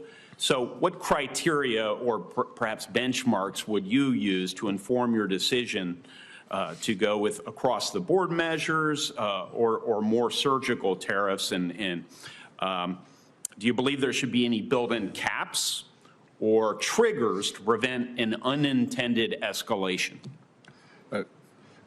Senator Young, I haven't been confirmed yet. President Trump isn't in office, but I would imagine that the American people, should think about tariffs in 3 ways under the Trump administration. One will be for remedying unfair trade practices, either by industry or country, the Chinese tariffs, the steel. 2 may be for a more generalized tariff as a revenue raiser for the federal budget. And 3, President Trump, I think, has added a 3rd use of tariffs, as you said, as a skilled negotiator he believes that we've probably gotten over our skis a bit on sanctions, and that sanctions may be driving countries out of the use of the U.S. dollar, so that tariffs can be used for negotiations, whether it's for Mexico on the fentanyl crisis. I think you and the American people should think about those 3 broad categories. Thank you. We need to move on. And next is Senator Sanders. Senator Sanders, I don't believe you were here when I welcomed everyone to the committee this morning, but as a new member of the committee, I personally welcome you and look forward to working with you. Well, thank you very much, and it's a pleasure to be here. Mr. Bessent, thanks very much for being in the office the other day. Mr. Bessent, the United States today has more income and wealth inequality than has ever existed in the history of our country. You got 3 people on top, Mr. Musk, Mr. Bezos, and Mr. Zuckerberg, who are now worth almost $1 trillion. That is more than half of the bottom of our society, some 170 million people. 3 people, more wealth than the bottom, 170 million. We have more concentration of ownership today than we have ever had. We have more concentration of ownership in the media, where a handful of billionaires like Musk, Bezos, Rupert Murdoch increasingly own the media and the information that the American people receive. We have a corrupt campaign finance system in which a small number of billionaires in both political parties make huge contributions into the presidential and congressional campaigns. When you have a small number of multi-billionaires who have enormous economic, media, and political power, would you agree with President Biden, who last night stated, and I quote, "An oligarchy is taking shape in America of extreme wealth, power, and influence that threatens our entire democracy, our basic rights, and freedoms," end of quote. That's what President Biden said last night. I agree with him. Do you? Senator Sanders, I enjoyed our visit. Talk a little bit closer into the mic. I enjoyed our visit, and I hope you got my follow-up materials that on the discussions, my previous writings on the tariffs and China. And look, the three billionaires who you listed that all made the money themselves. Mr. Musk came to the country as an immigrant. I understand that, but what I'm asking you is, when you have a handful of people like Musk, who will soon be part of the Trump administration, and others, when you have three people owning more wealth than the bottom half of American society, when these people have enormous influence over the media, when they spend huge amounts of money in both political parties to elect candidates, what Biden said last night is we're moving toward an oligarchy. I'm asking you that question. Do you think, forget how they made their money, do you think that when so few people have so much wealth and so much economic and political power, that that is an oligarchic form of society? Well, I would note that President Biden gave the Presidential Medal of Freedom to two people who I think would qualify for his oligarchs. This is not a condemnation of any one individual. I'm just asking you, would so few people have so much wealth and power? But do you think that that is an oligarchic form of society?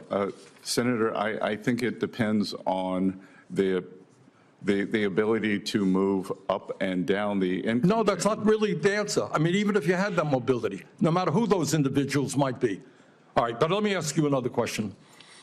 Right now in America, we have over 22 million workers who are making less than $15 an hour, and nearly 40 million people in our country earning less than $17 an hour. Shamefully, the federal minimum wage, despite the efforts of myself and other people here, have not been raised since 2009 and remains an unbelievable $7.25 an hour.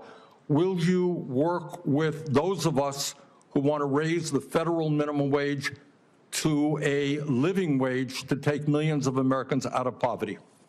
Senator, I believe that the minimum wage is more of a statewide and regional issue. So you don't think we should change the federal minimum wage of $7.25 an hour?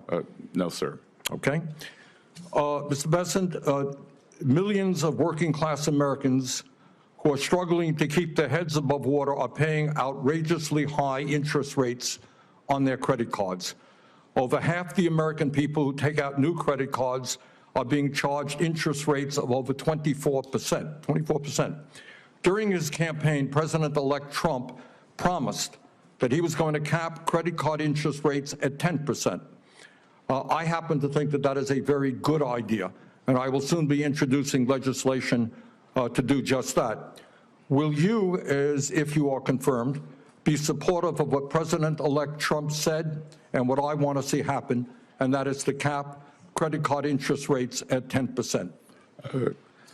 Senator, I think we can both agree that many credit card companies have been bad actors throughout history, and I will get back to you once. Now, very simple question. Trump said he wants to cap credit card interest rates at 10%. I agree with him. Will you be supportive of what Trump and I would like to do?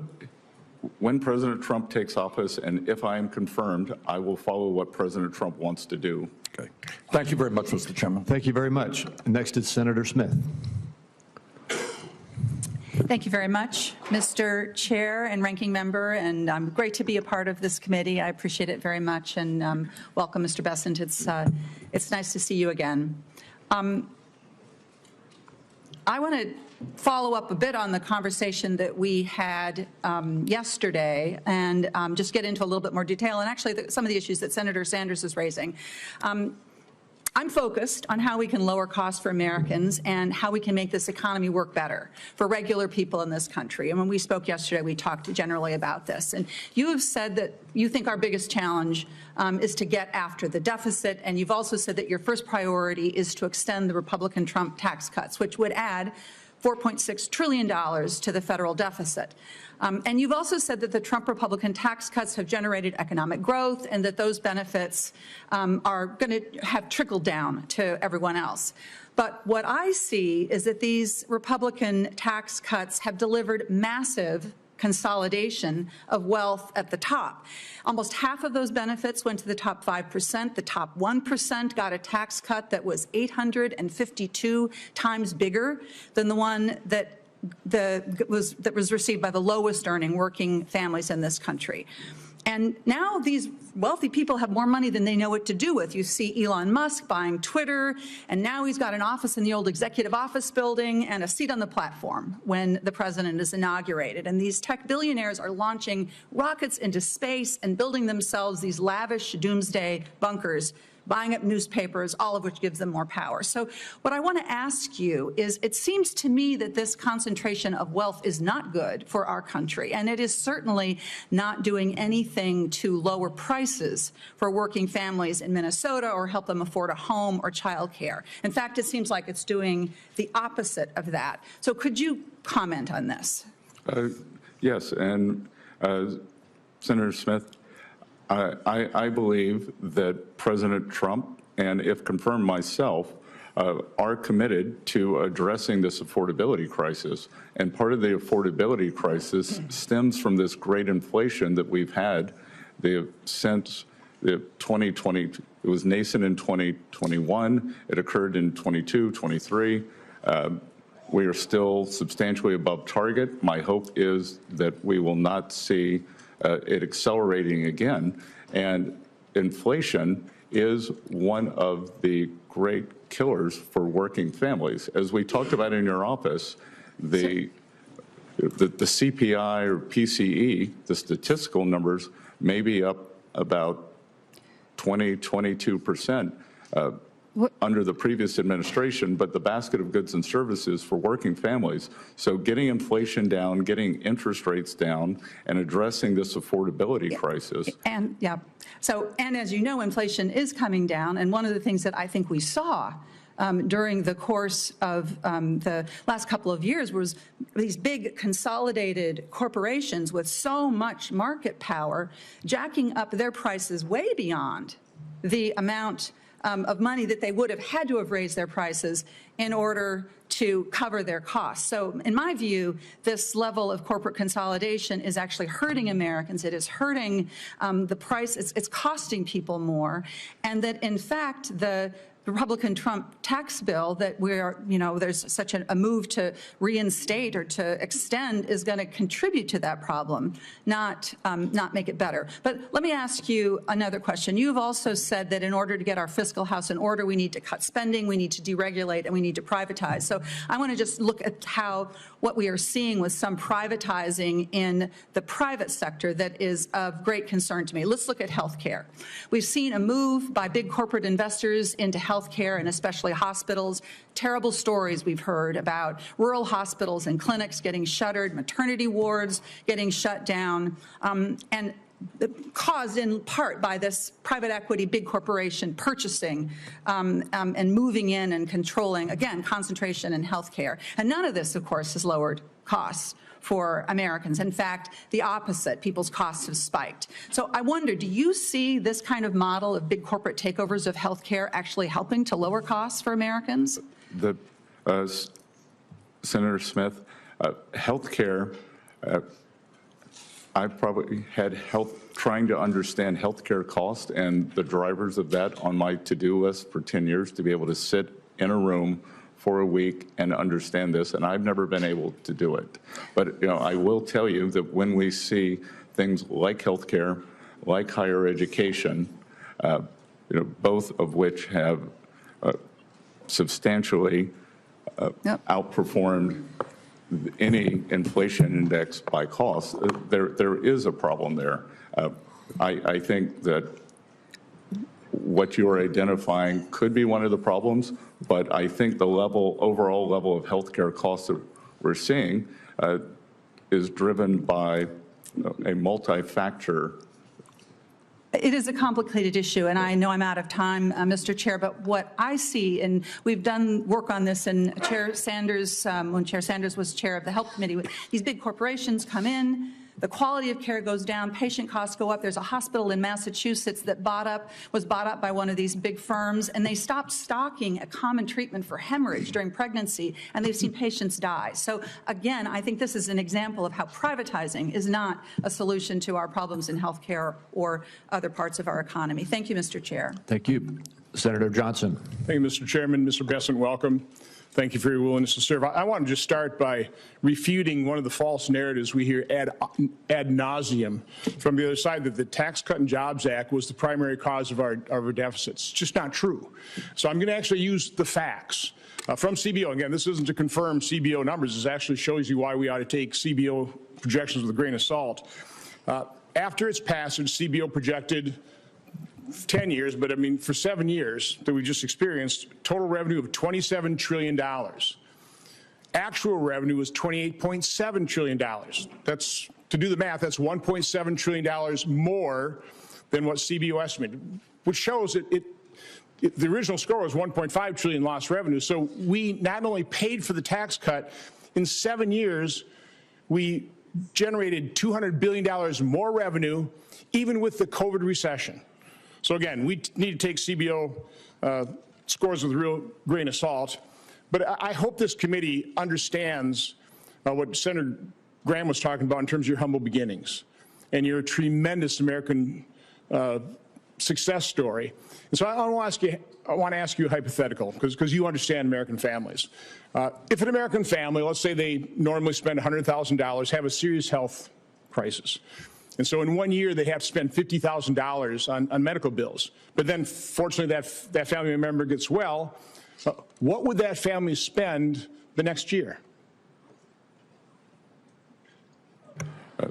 Just real quick.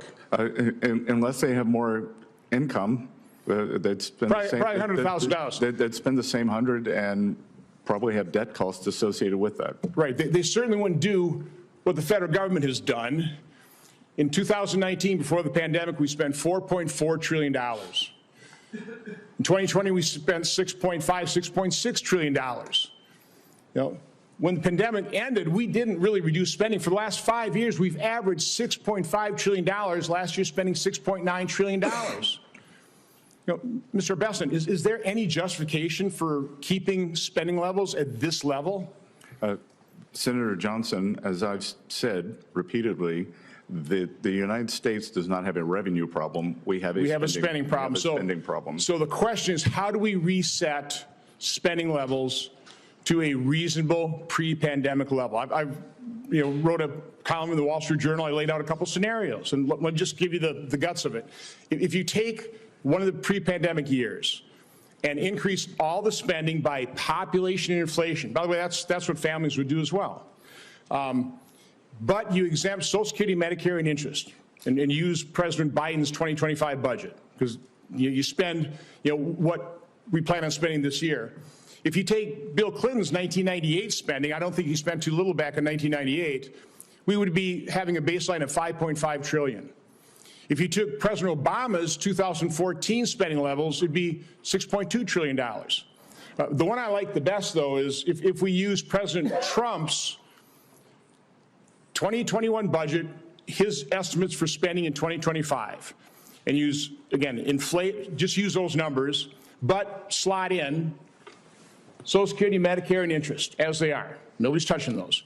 We'd be spending about $6 trillion. So wouldn't that be a reasonable level? Somewhere between $5.5 and $6 trillion as a baseline spending to project our next 10 years? Senator, I look forward to working with you on this, that you've clearly done more work than I have. And this looks like a very good starting point to me to figure out how we've gotten into this spending morass. So it sounds like pretty reasonable approach to me. By the way, I'd take 1998. I'd use Clinton's spending levels for this. I also want to refute this current CBO score on extending the TCGA. Back then, they scored the whole thing as $1.5 trillion. If you just inflate that the same way CPI, according to CPI, it'd be $2 trillion. How do they justify a score of $4.3 to $4.6 trillion? It makes no sense. So again, I think we need to take those estimates with a huge grain of salt. My final point, I heard the ranking member talk about inflation, the cost of living. Because we've incurred these massive deficits, a 1998 dollar today is only worth 51 cents. A 2014 dollar today is only worth 74 cents. A 2019 dollar is only worth 80 cents. That was caused by this massive deficit spending, the devaluation of the dollar, and a lot of devaluations occurred over the last 4 years because we spent too much money. Not because we didn't tax America enough, it's because we spent way too much money. Thank you, Mr. Chairman. Thank you. Senator Cantwell. Thank you so much, Mr. Chairman. Mr. Bessent, congratulations on your nomination, and I see your family sitting there in earnest on these economic issues. It's so interesting. Our perspectives, you can see from this committee, are arguing about what we think are the right economic policies for the country. And as the Treasury nominee, with your background and experience, we still are talking about the president's policies and whether we think they're effective or not. Real GDP has increased at an annual rate of 3.1% in the third quarter of 2024. That's strong growth, right? As an aggregate number, it's strong growth. Okay. The economy added 16 million jobs over the last 4 years. An average unemployment rate is the lowest it's been in 50 years. So that's led to better pay and working conditions. We want that, right? I'm in favor of better pay and working conditions. Okay. Yes, Senator. And after-tax income increased by 400%. So these are good economic news. And I personally think that focusing on innovation and building supply chains is a good thing to do. And so when you start talking about tariffs, that's when you get, the Pacific Northwest attention. In fact, I would say a recent editorial by one of my newspapers was, bracing for the Trump tariffs, aviation in general. You can imagine we actually have an actual net surplus. I think we export about $2 billion worth of goods out of our state versus importing $1 billion, but this is a big part of it. And so in the aviation sector, I think I sent you an article about the fact that we think increasing our manufacturing innovation to continue to have markets and sell to those markets is a good economic strategy. Senator Cantwell, as I discussed in your office, that in my hometown of Charleston, South Carolina, Boeing is also the largest employer. So I view aviation as very important. Great. So now I want to, and believe me, I would have the same conversation with Joe Biden or Barack Obama or whoever. So I want to focus on innovation, not the tariffs. I'm worried that the tariffs are going to increase supply chain products. They're going to increase prices on our farmers. They're going to increase prices on Americans. And so I want to ask you, don't you think we are in an environment where exporting products and growing markets outside the United States is a big economic opportunity? And what are you going to do to build coalitions to help us be able to achieve opening up those markets as opposed to just the retaliatory tariff environment, which may raise costs on Americans and not resolve these issues? So Senator Cantwell, thank you for that. And after our discussion in your office, I actually went back and looked at some older data. In 2000, in terms of the labor share of aggregate income in the U.S., 69% accrued to labor. Today, that number is 60, and you could see a sharp drop after what is called the China shock. So I agree with you that opening markets is good, but the free trade must be also balanced against fair trade. And clearly what has happened is the trade has not been fair. That has fallen on the American workers, and we cannot allow, as I think I mentioned to you, China is the most imbalanced, unbalanced economy in the history of the world. They are in a severe recession/depression. They may have -4% disinflation, and they are attempting to export their way out of that as opposed to doing the much needed internal rebalance. Yep. So, I am with you on the need to open markets, but we cannot allow a player like this to flood our markets or to flood the world. Well, but I'm saying I believe in coalitions. We just discussed a technology NATO. I think you thought that was a good idea. The notion, though, I mean, I can get upset with my colleagues on the other aisle all the time and object, but that doesn't move me forward. And so I hope that you will look at what we're going to do to build allies.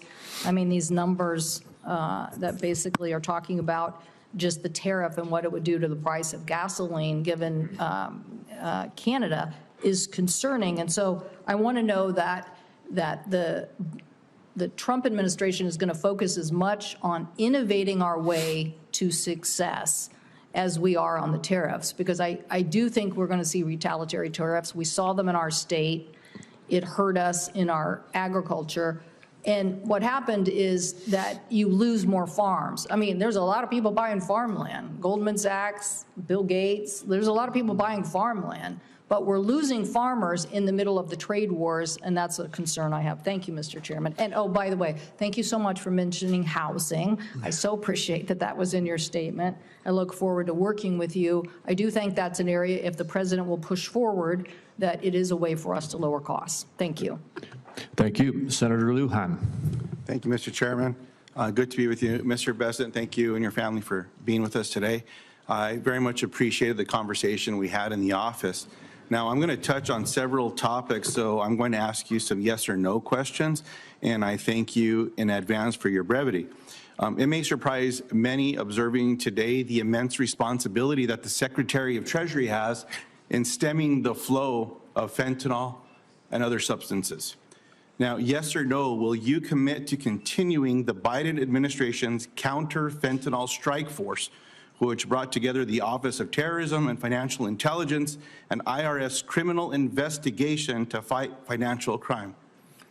Thank you, Senator. I enjoyed our visit. And as I mentioned in your office, this is personal for me, as two families who are close to our family lost children to the fentanyl crisis. So I will commit and know that it is my belief that President Trump is laser focused on this issue. Mr.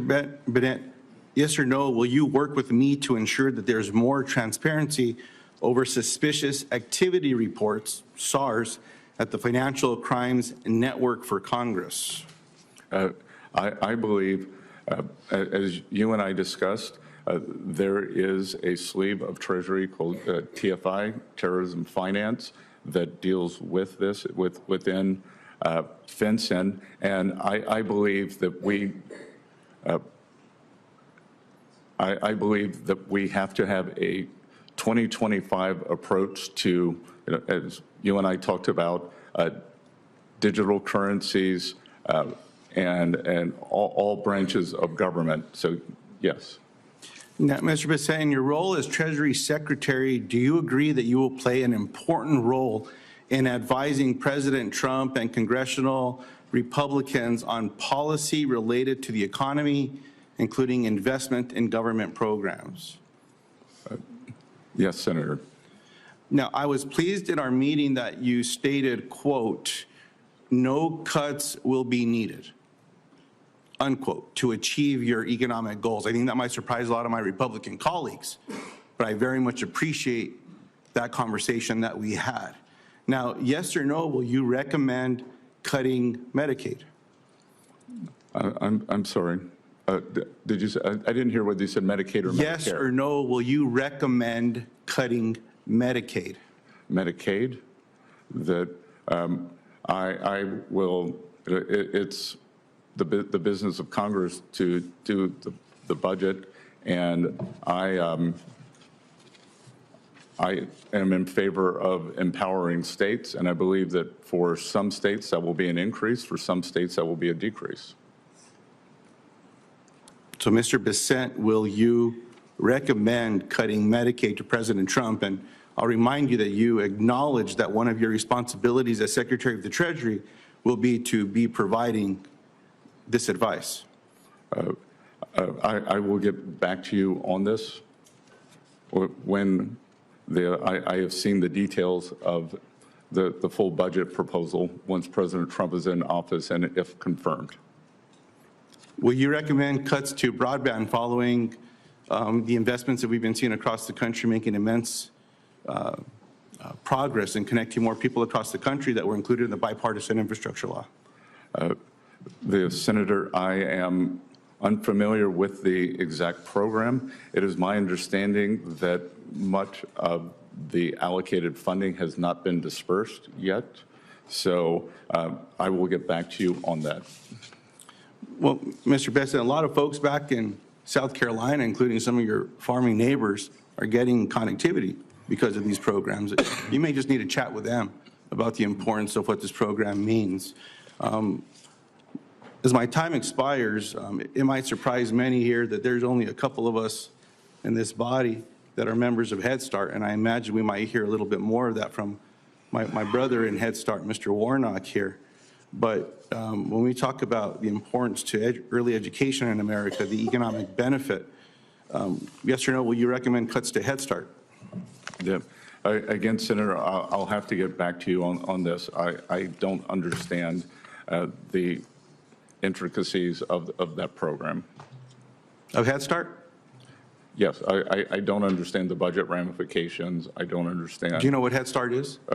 Yep, I believe it's an earlier childhood education program. That's fair, sir. I didn't realize that you had to qualify to get into that program. So the family that I was raised in, we qualified to get into that program. But it opens up doors. I mean, heck, it got a couple of us to the United States Senate. So certainly hope that we might be able to find some agreement in protecting that program. And if someone tries to eliminate that in early childhood education, that we could count on you on behalf of New Mexicans, South Carolinians, and people across America to say, no, we're not going to do that one. Mr. Chairman, thank you for the time today. Appreciate you being here again, sir. Thank you, Senator Barrasso. Thanks so much, Mr. Chairman. Thanks so much for your willingness to serve. Thanks for being here. Enjoyed our discussion quite a bit in talking about the future for the country and the role of the Treasury Secretary in getting our economy back on track. This means lower prices, higher wages, more jobs, and stronger economic growth for America. It also means protecting people in states like Wyoming from crushing regulations and devastating tax hikes. It means getting wasteful spending under control. And I'm greatly encouraged by our meeting that we had. You have, I believe, a strong vision for America, a strong vision for unleashing American energy, for getting tough on China, for getting tough on our adversaries, and to getting the federal government out of the way for so many of us. I'd like to talk a bit about energy, and I've just been in the other committee yesterday, Secretary of Energy, earlier today, the Secretary of Interior, lots of energy questions. So I'm glad that we agree a key ingredient in reigniting the economy in this country is to unleash American energy. And my home state of Wyoming is, and we're an energy superpower as a nation, and we are America's energy breadbasket in Wyoming. Energy production is the heart of our Wyoming economy and the nation's economy. It supports workers as well as schools, infrastructure, the money that comes from that, the tax revenue. Wyoming is the least populated state, but it is the third largest net energy supplier, producing 12 times more energy than we consume. It's at the forefront of oil, natural gas, coal production, carbon capture technology, hydrogen production, many alternative sources of energy. What's happened is that energy producers in Wyoming and across the country faced a whole of government assault from the Biden administration on American energy production, taxes, crippling regulations. They've weaponized the tax code in ways that are just unthinkable to me against conventional American energy production.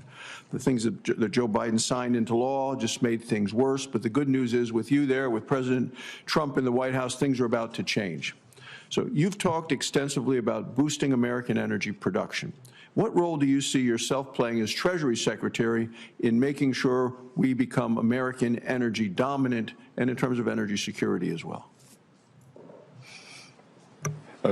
Senator Barrasso, I very much enjoyed our meeting and wide-ranging discussion, and my family and I had a fantastic vacation in Wyoming this summer. That in terms of within the potential Trump administration, I'm sure you've heard it from Secretary-designate Wright and Burgum, we refer to as energy dominance.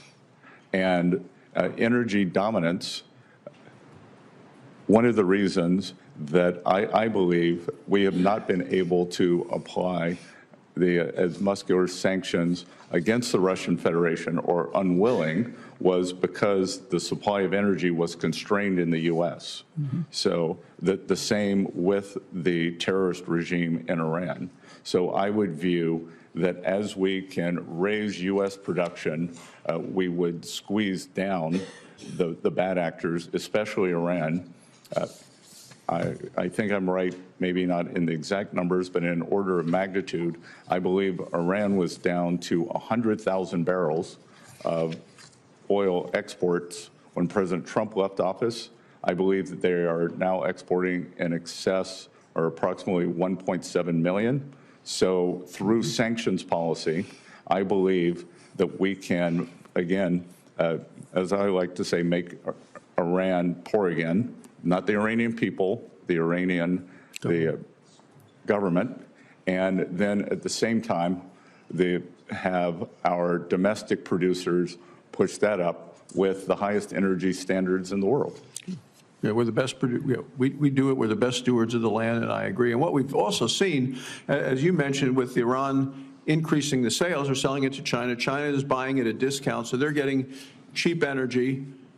Iran is getting tanker loads of cash back, essentially, and they're using that money for terrorism. So in terms of our own national security, I have one last question in my time remaining, and this has to do with the Tax Cuts and Jobs Act that we passed in 2017. If that were to expire, we're talking about a massive tax hike of over $4 trillion. What would that kind of a tax hike mean for small businesses, for job creators, as well as our global competitiveness, if all of a sudden we put the heavy wet blanket of a $4 trillion tax increase on our nation? Senator, I think it would be devastating. That is, especially for small businesses.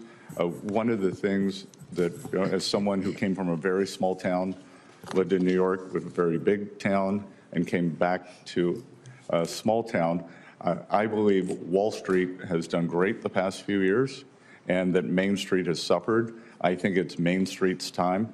Wall Street can continue to do well, maybe not as well, and it's time to have a Main Street small business-led recovery led by small banks, regional banks, as I call it, reprivatizing the economy.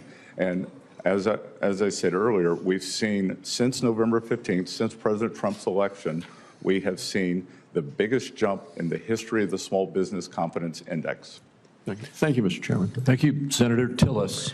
Thank you, Mr. Chair. Mr. Bessent, thank you for being here and time in the office, and congratulations to you, your spouse, John, and your children, I think Cole and Caroline. He's doing a great job. I leaned over to Senator Johnson, and when you were being attacked on by one of my colleagues on the other side of the aisle, it says the guy looks like he's got a heart rate of 40. You're very composed, and thank you for staying on the facts and demonstrating all the knowledge you possess. When I wasn't here, someone put into question your viability as a nominee because of a lack of public service, which I find interesting. Sometimes I think we have too much public service in people's background here, not real-world business experience. But can you give me an idea of why this nomination may represent your first entry into public service? Yes, Senator Tillis. And again, as an adjacent state and someone who's a homeowner in North Carolina, I appreciated our conversation in your office. Look, I have been in public service, just not in the government. When I lived in New York, I was a strong supporter of a charter school called Harlem Children's Zone, which takes the young residents in a multi-block, gigantic block, keeps getting bigger area of Harlem, and takes them from cradle through high school. But I have found that my service, anyone can write a check, or anyone that with my means can write a check. What has been fulfilling for me is mentoring many of these young people. I'm still in touch with them today. I was also a trustee for Rockefeller University, one of the great research universities in the world. I was on the executive committee and chaired the investment committee. But sitting here today is especially meaningful for me because this is my third try of public service. In 1979, when I was 17 years old, I wanted to fight for my country. My father had just experienced extreme financial difficulties. I wanted to attend the U.S. Naval Academy. I was offered by our congressman in the 6th District of South Carolina an appointment, but was unable to take that appointment because of my sexual preference. I managed to go to Yale, worked several jobs to do that. While at Yale, I wanted to do public service and joined the Foreign Service. I was told also not welcome. So sitting here today is my third attempt at public service, and I sit here knowing that President Trump chose me because he believes I'm the best candidate, not because of my sexual preference, not because Treasury Secretaries with green eyes do better.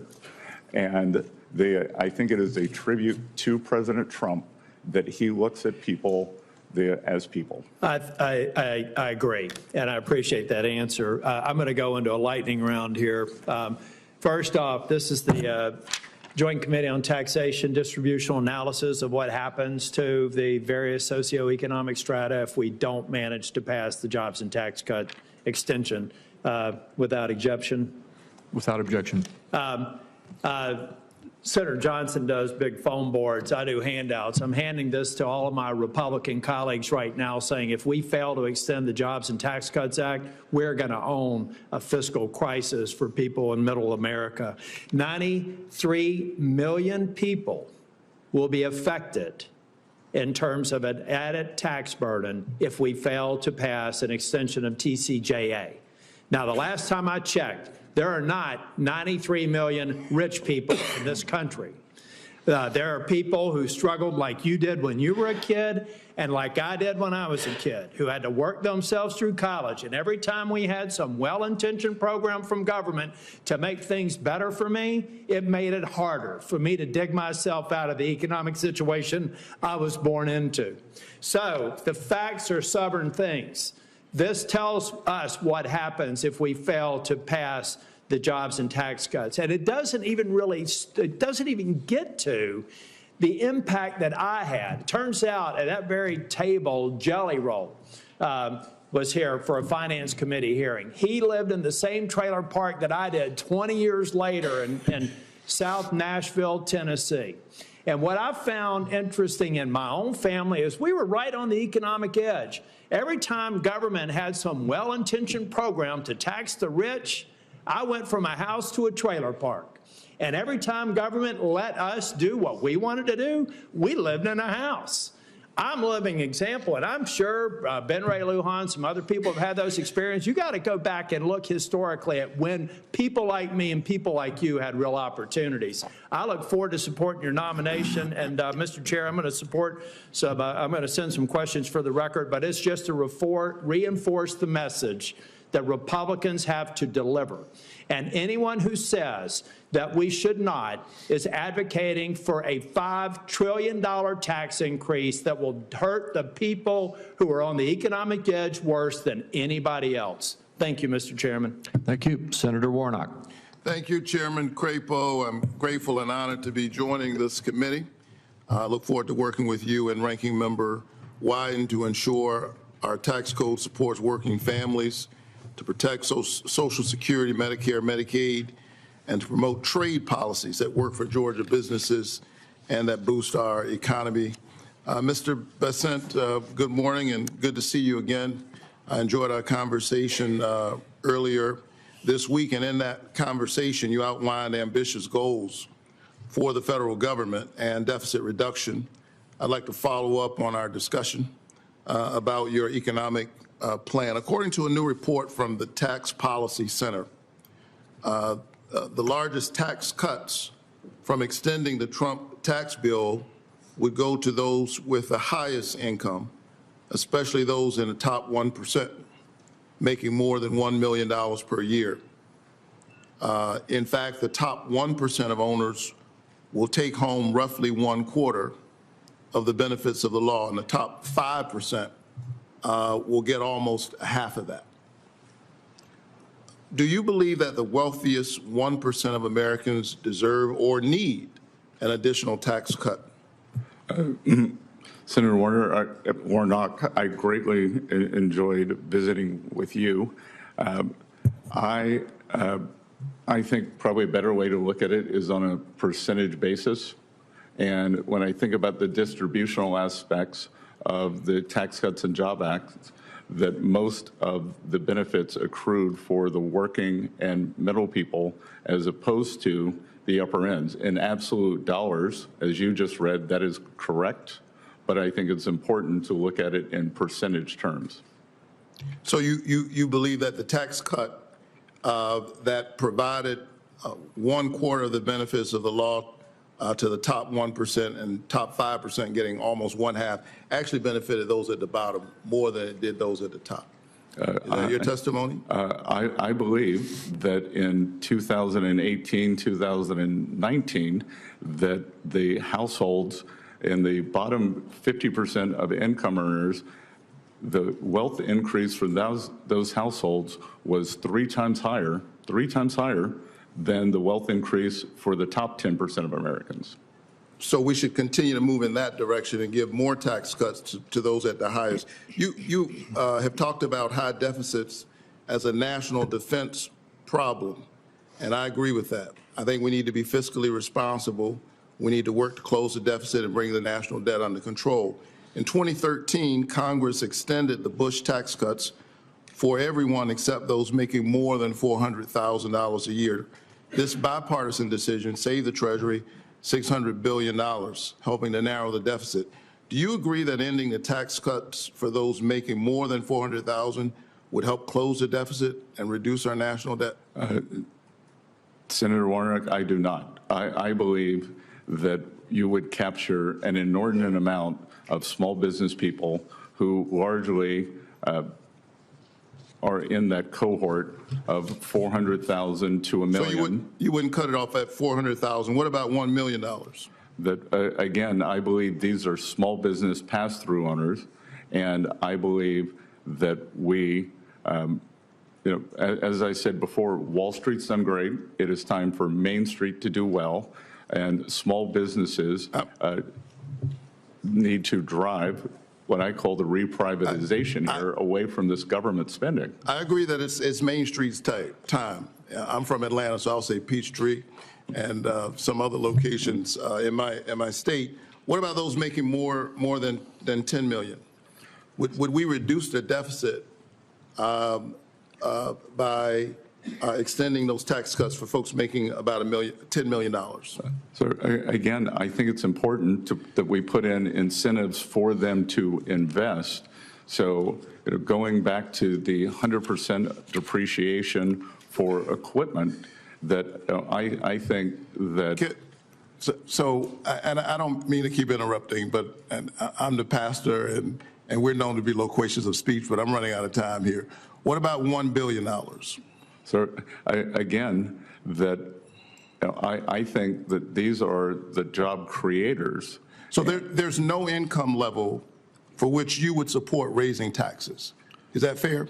There is no income level that I don't think we should continue the TCJA as it was.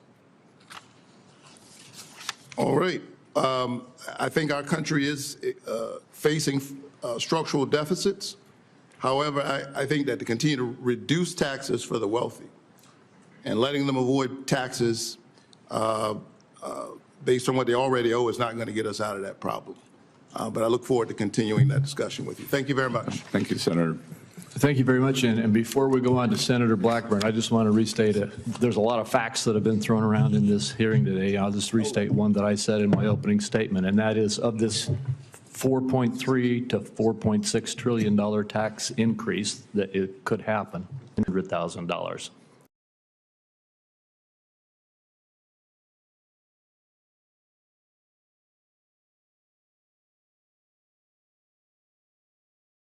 That is simple tax increase. Senator Blackman. Thank you, Mr. Chairman. Thank you for bringing that clarification, because if we do not extend the Tax Cut and Jobs Act, it is that $4 trillion tax hike that people are going to see. And I appreciate your comments about a Main Street small business recovery. That is something that is so vitally important. And as the chairman knows, we have had much discussion over the last few years with the Biden administration over how they determine that $400,000 number. If it is the gross, if it's the adjusted gross, they came up with the term of total positive income, which is everything you make.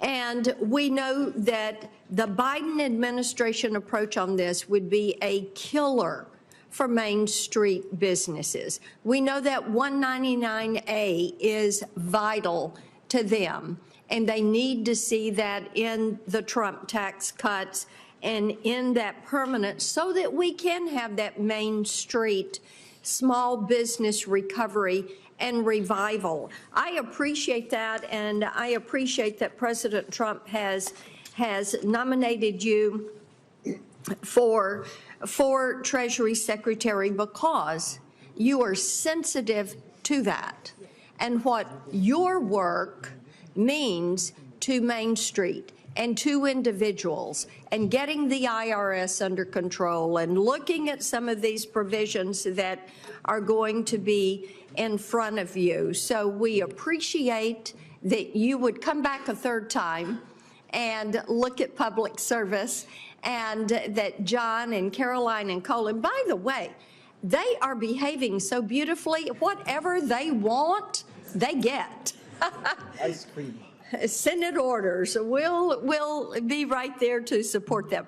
I do want to talk with you for a moment about CBDCs and some of the push that the Biden administration had. They did an executive order for Treasury to research development of a CBDC in the United States. And of course, this causes a lot of us heartburn, because we look at what the CCP did with the digital yuan in connection with the Olympics. So upon confirmation, how would you approach this discussion of CBDCs? And are you for them or against them? Could you end the Biden administration project to create a U.S.-based CBDC? Senator Blackburn, thank you for your remarks. I may have a little trouble disciplining the two behind me, as I'm sure that I will hear that a U.S. Senator has vouched for their behavior. But on CBDCs, I see no reason for the U.S. to have a central bank digital currency. In my mind, a central bank digital currency is for countries who have no other investment alternatives. So if we think about a reserve manager, a high surplus country, whether it's Saudi Arabia, Singapore, who ends up with, call the Chinese currency whatever you want, the yuan, the RMB. Yeah. If you own that currency, you have to have something to invest in. That there's very little to invest in if you want to hold the currency. You could own Chinese government bonds, which don't yield So very your much. view of that would be a negative view? Well, I view that many of these countries are doing it out of necessity, whereas Yeah. the U.S., if you hold U.S. dollars, you could hold a variety of Absolutely. very secure U.S. Yeah. assets. I appreciate that. I appreciate your comments earlier to Senator Barrasso about the Pillar 2 negotiations. This is something that we would be well served to extract ourselves from this. Currently, the preliminary data that we have, 40%, right at 40% of the total Pillar 2 tax burden is on us. And China, of course, has found a way to exempt themselves from this. So that is in need of a revisit, and I look forward to you doing that and standing with our companies. I want to get, and this I think you can just submit to me in writing, Advanced Persistent Threat, APT, which is China. They were able to override Treasury Security system and remotely access workstations where they reported access to unclassified documents. And of course, this is Chinese Communist Party at work again. And this is, we found this out after finding out from the Treasury Inspector General that 2,800 IRS employees still had TikTok on their government devices. If confirmed, and when confirmed, will you take steps to improve Treasury security systems? Senator Blackburn, one of the earlier questions was, what policies of the current Treasury Secretary do you disagree with? And as you noted, the December 8th hack into Treasury was via a work from home system. Yeah. So I, as Treasury Secretary, have confirmed, plan to be in the office every day that I'm in Washington, D.C., and I expect all the other employees to do that too. Thank you. And I think it's a matter of national security for everyone to be at 1500 Pennsylvania Avenue. Thank you. That is well received. Thank you, Mr. Chairman. Senator Welch. Thank you. Thank you very much, Mr. Chairman. It's delightful to be a new member of the committee. I look forward to working with you and all our colleagues. Mr. Bessent, thank you so much for your visit yesterday, and welcome to your family. As we discussed, the situation for a lot of Vermonters who work incredibly hard is very tough. Vermont actually has one of the widest, if not the widest, gap between what people can earn and what their expenses are. So it's tough at the end of the month to pay all the bills, the grocery bills, the healthcare bills, all of these things. And we're talking, in a way, abstractly about this tax plan. And the reality for most folks in this country is that for the past 40 years, working Americans have actually had a pay cut, not a pay increase. And my hope is that whatever tax policy we have is going to start with a commitment to making lives better for the Main Street folks that you mentioned, and I'm glad that you did. But there is going to be a lot of negotiation on how to pay for these tax cuts. And one of the things that will be on the block is something that's very, very important to Vermonters, and that's the affordable tax care credits. that we have now. So in Vermont, I mean, healthcare is incredibly expensive for everybody. But if we have, just as an example, an electrician in Bennington, Vermont, who's making $67,000 a year, with the tax credits that are set to expire, that family would have a $700 a month increase in their health care bill. That's going to hammer them. It's like $9,000.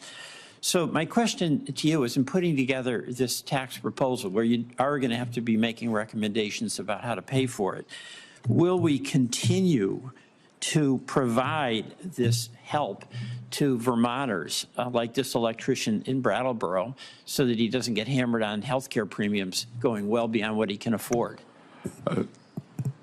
Senator, as we discussed in your office, and I haven't had time to do my homework on this, as I think I told you that my family, friends, business colleagues, I often get sick of hearing my phrase, no data, no opinion. No, I will get up to speed.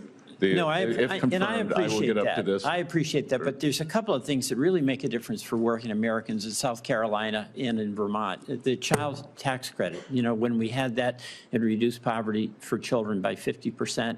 That's really elemental for hardworking families. In the premium support, where healthcare is just a brutal expense for employers too, by the way. So my hope is that in the design, we're going to start by making certain that we do no harm to working Vermonters and working South Carolinians, okay? Second, on the tariffs, I'm in support of the China tariffs. That is defending us against unfair trade practices by China.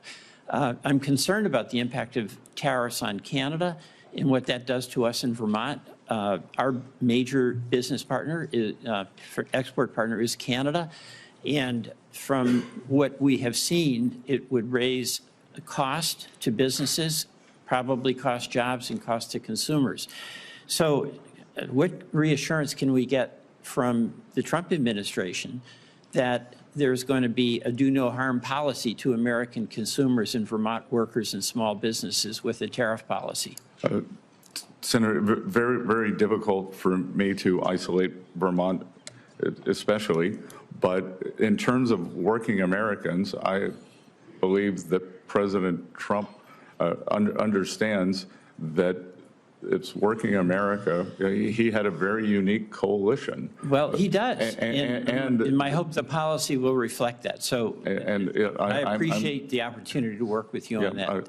I look forward to working with you, and look, I think he understands that it's the affordability crisis. It is, and just the last thing, very little time, but we were talking about credit card rates for consumers. Credit card fees for our small businesses are the highest in the whole world, the highest in the whole world.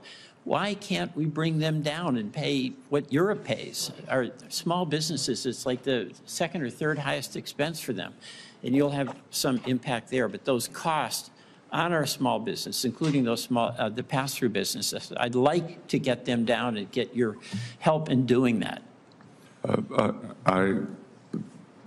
I look forward to working with you on this issue, if confirmed. Thank you very much. Thank you. Thank you. Senator Marshall.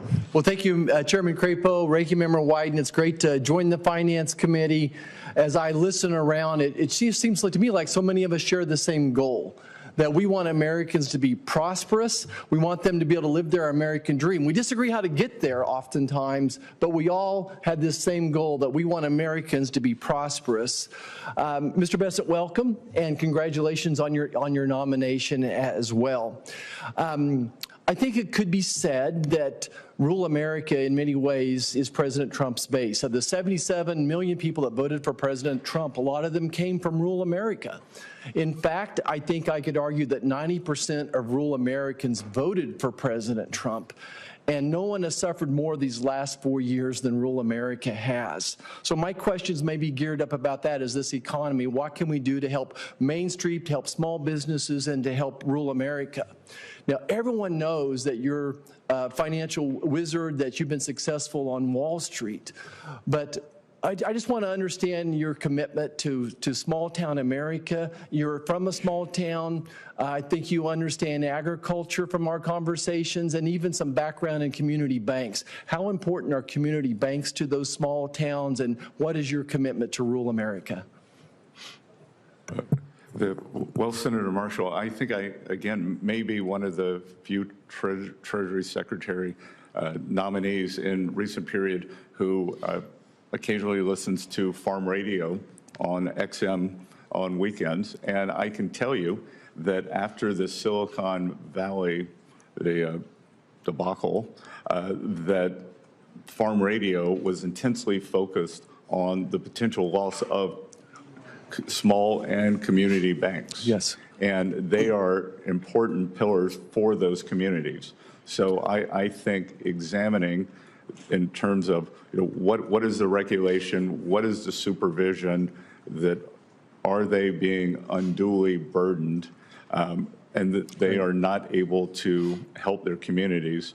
What are the supervisor, what is the supervisory edict there? And then again, as I said earlier too, I think that China has not made good on their ag purchases for 4 years. And if confirmed, next week, I would start pushing for them to resume the purchases, and then I would conference with President Trump on whether he believes that there should be a makeup provision. Thank you. I want to stay on rural America and talk about tax credits for a second. 45Z is a tax credit, and I'm not sure if you're familiar with it or not, but it would really help rural America in the standpoint that we help take some of our feedstocks, whether it's soybeans or corn, and turn it into biodiesel, renewable diesel. I think it's going to lead to a cleaner air for all of us, but it's certainly very important to rural America, and just would ask that you would look into it. But what we can't do is let China benefit from it. I really think any tax credit we have should not impact foreign entities, and just want to get a few background thoughts on this 45Z tax credit from you. Well, as we discussed in your office, and you gave me a very good overview of how the Chinese backdoor into this program. So that's obviously unacceptable. And I look forward to working with you on the 45Z. Great. And then I want to finish up probably here on the Trump tax cuts and how important it is to make them permanent. I don't understand what $4.6 trillion is, but I can tell you that families back in Kansas were able to keep about $1,000 a month in their pocket after the Trump tax cuts took effect. And I think that would be going forward. So if we lost these Trump tax cuts, then I would assume that those same families would be giving the federal government another $1,000. So this issue to me is vitally important to rural America to the tune of $1,000 a month. So I guess my question for you is, beyond just making the current Trump tax cuts permanent, what else would be on the menu that would help the economy as far as other tax cuts? Well, I think President Trump has talked about, and it's not specifically a rural issue, but it is something that affects the lower two quintiles of the income distribution more. No tax on tips, no tax on Social Security, no tax on overtime, and perhaps making auto loans tax deductible again.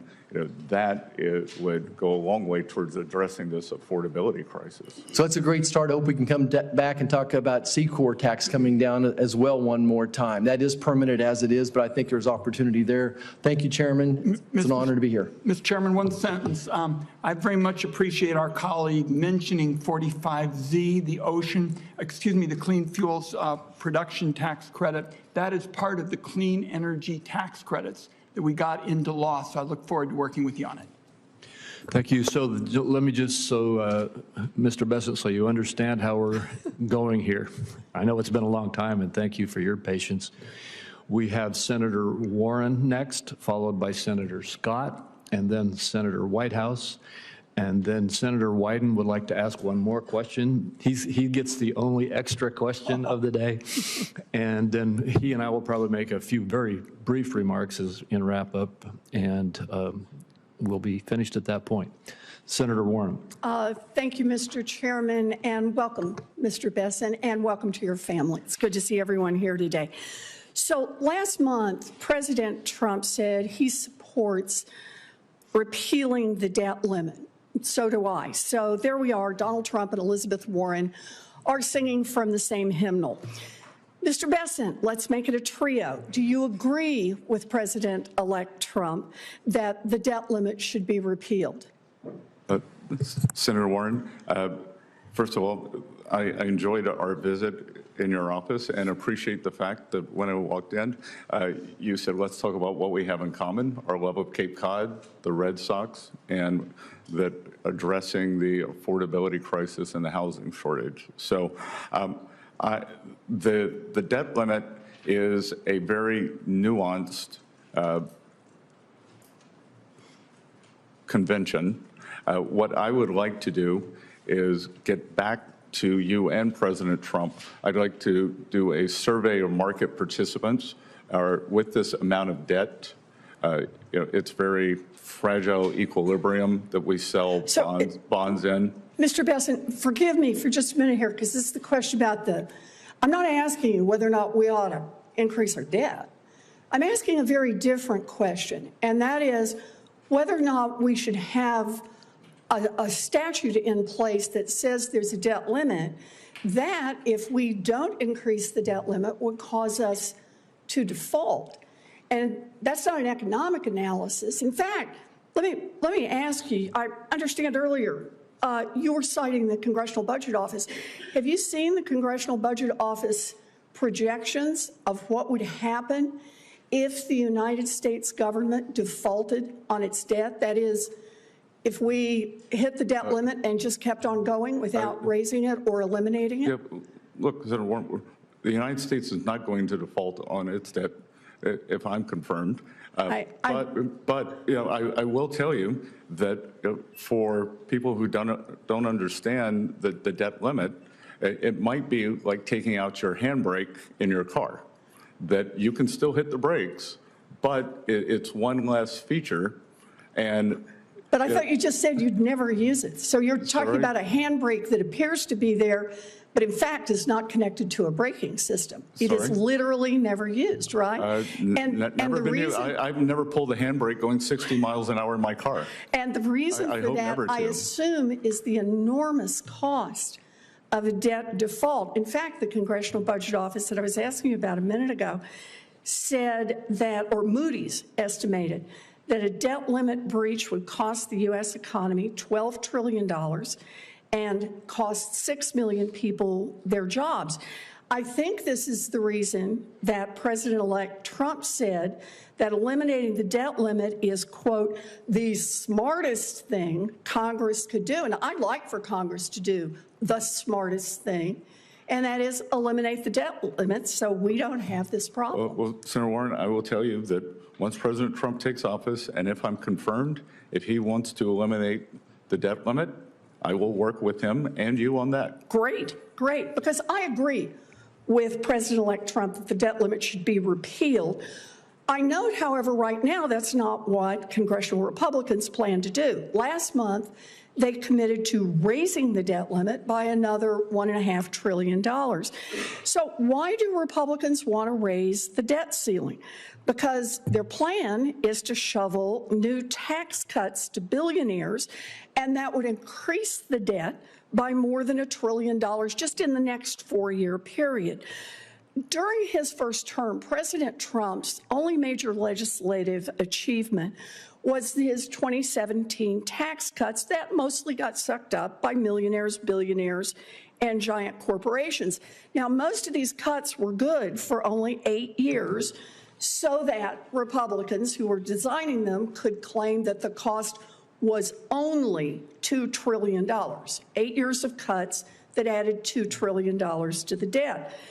Now we're talking about Republicans and President-elect Trump who want to give those same rich people and giant corporations more years of tax cuts. And I just want to be clear that we understand each other here, that I think it was Senator Warnock who asked you about, is there any billionaire rich enough who you wouldn't support a tax cut for going forward? That I think it's unwise to single out any Rich people? any individual. Okay, is there any group of billionaires? You can just pick a dollar figure and there can be more than one above that. I could give you a glib answer, but I won't. But again, that's not where the money is. At one point when President Obama was debating Mitt Romney, the moderator said, "But sir, that would make collections go down." And he said, "Yeah, but it's about fairness." And I have to tell you, Senator Warren, I'm about collection. I understand, but I like to think that fairness is about billionaires actually paying their fair share too. Thank you, Mr. Chairman. Thank you. Senator Scott.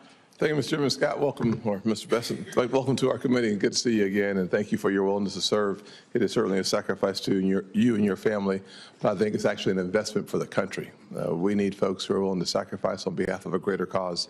The greater cause in this instance is generations of Americans you will likely never meet, but we'll be better off because we do the right thing. One of the things I think about as the right thing, I know you grew up in a working class family and I grew up in a single parent household mired in poverty, is having stability in our financial system. One of the places where we need the greatest amount of stability is for our banks. So think about Silicon Valley Bank and other banks that failed recently. As you can imagine, as the chairman of the banking committee, I care deeply about the stability and strength of our banking system. From your vantage point, can you provide your assessment of the current safety and soundness of the U.S. banking industry and what steps you believe are necessary to ensure long-term stability? Senator Scott, good to see you. Good to have two South Carolinians in the room. And look, I think the strength of the U.S. Economy, our financial markets, is the depth and breadth of our financial systems. I believe that we have likely seen the top 5 banks become too big a share of banking assets. We have seen, because of undue regulation, the shadow banking system get larger and larger, and to the detriment of community banks, small banks, and the small regional banks. So I think that we have to take a look at both regulatory and supervisory conditions in those. I think that the banking system is well capitalized, perhaps overcapitalized, and this comes from someone, my background is as a financial institutions analyst. I've also taught the history of financial crises, so I am very attuned to the idea that financial stability is important. The pendulum tends to swing from one way, go into overshoot, and that from 99 to 2008, that was an overshoot. And since then, the regulation, our banking system has been constrained.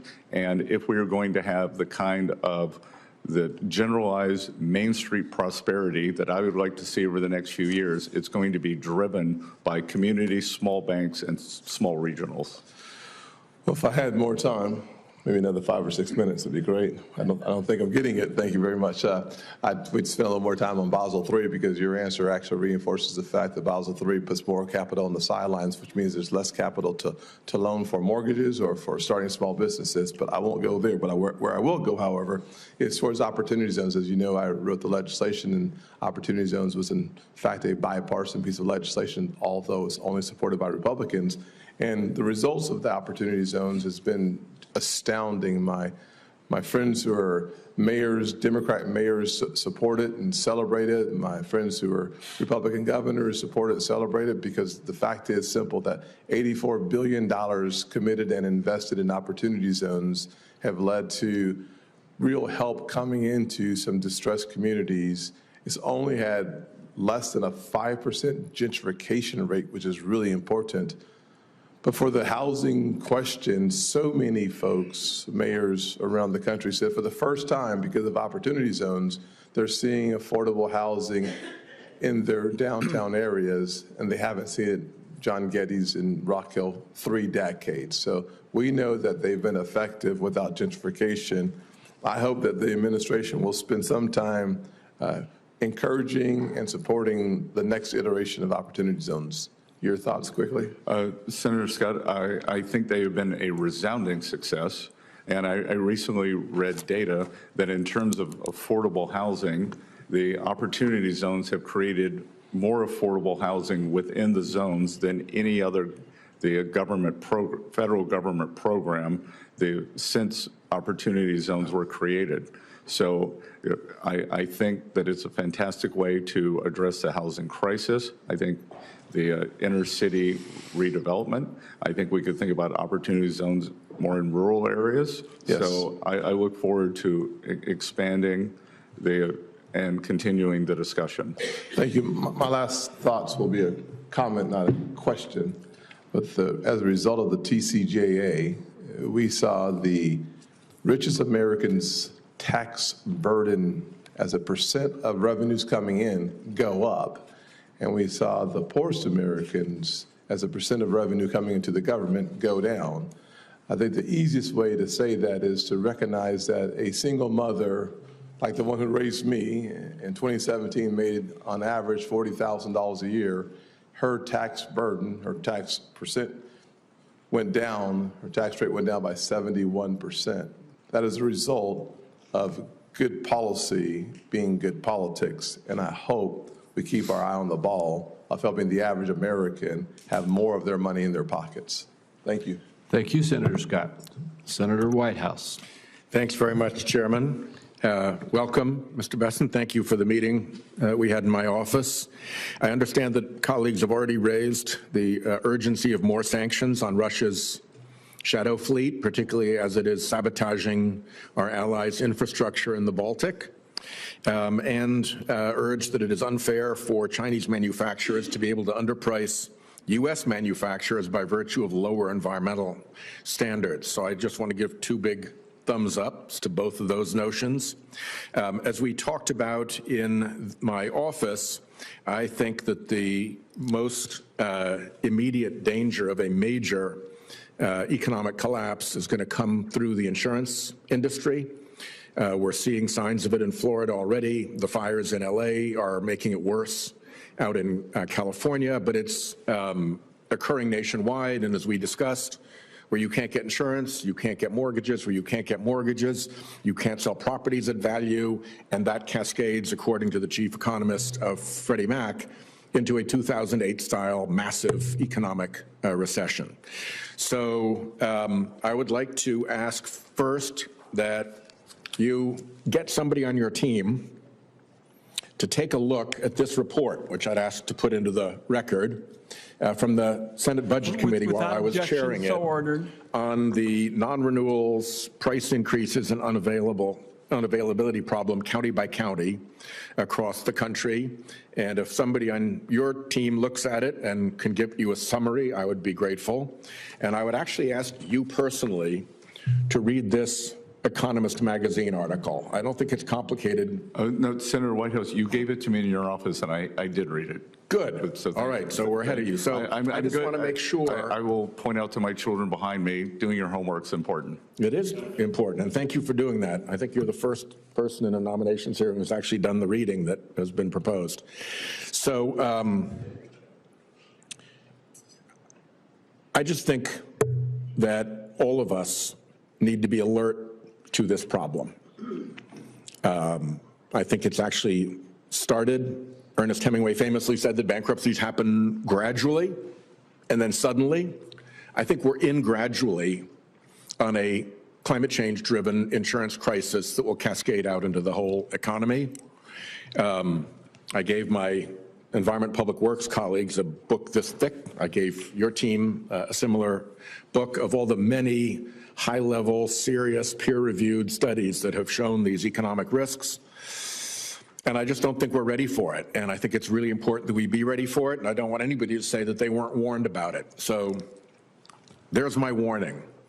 Last question to you, and I'm going to be treading into an area where I don't know a thing because I just heard about this morning, and I've been the ranking member in the EPW noms hearing. So what I did read this morning is that the manner in which you have structured your partnership has enabled you to avoid the payment of nearly $1 million in Medicare taxes, and that the IRS has taken the position that the manner in which you structured your partnership to avoid those Medicare taxes does not actually support avoiding Medicare taxes. And it's probably more complicated of an issue than you and I are going to get through in the next 1 minute and 13 seconds. So we'll follow up with a question for the record.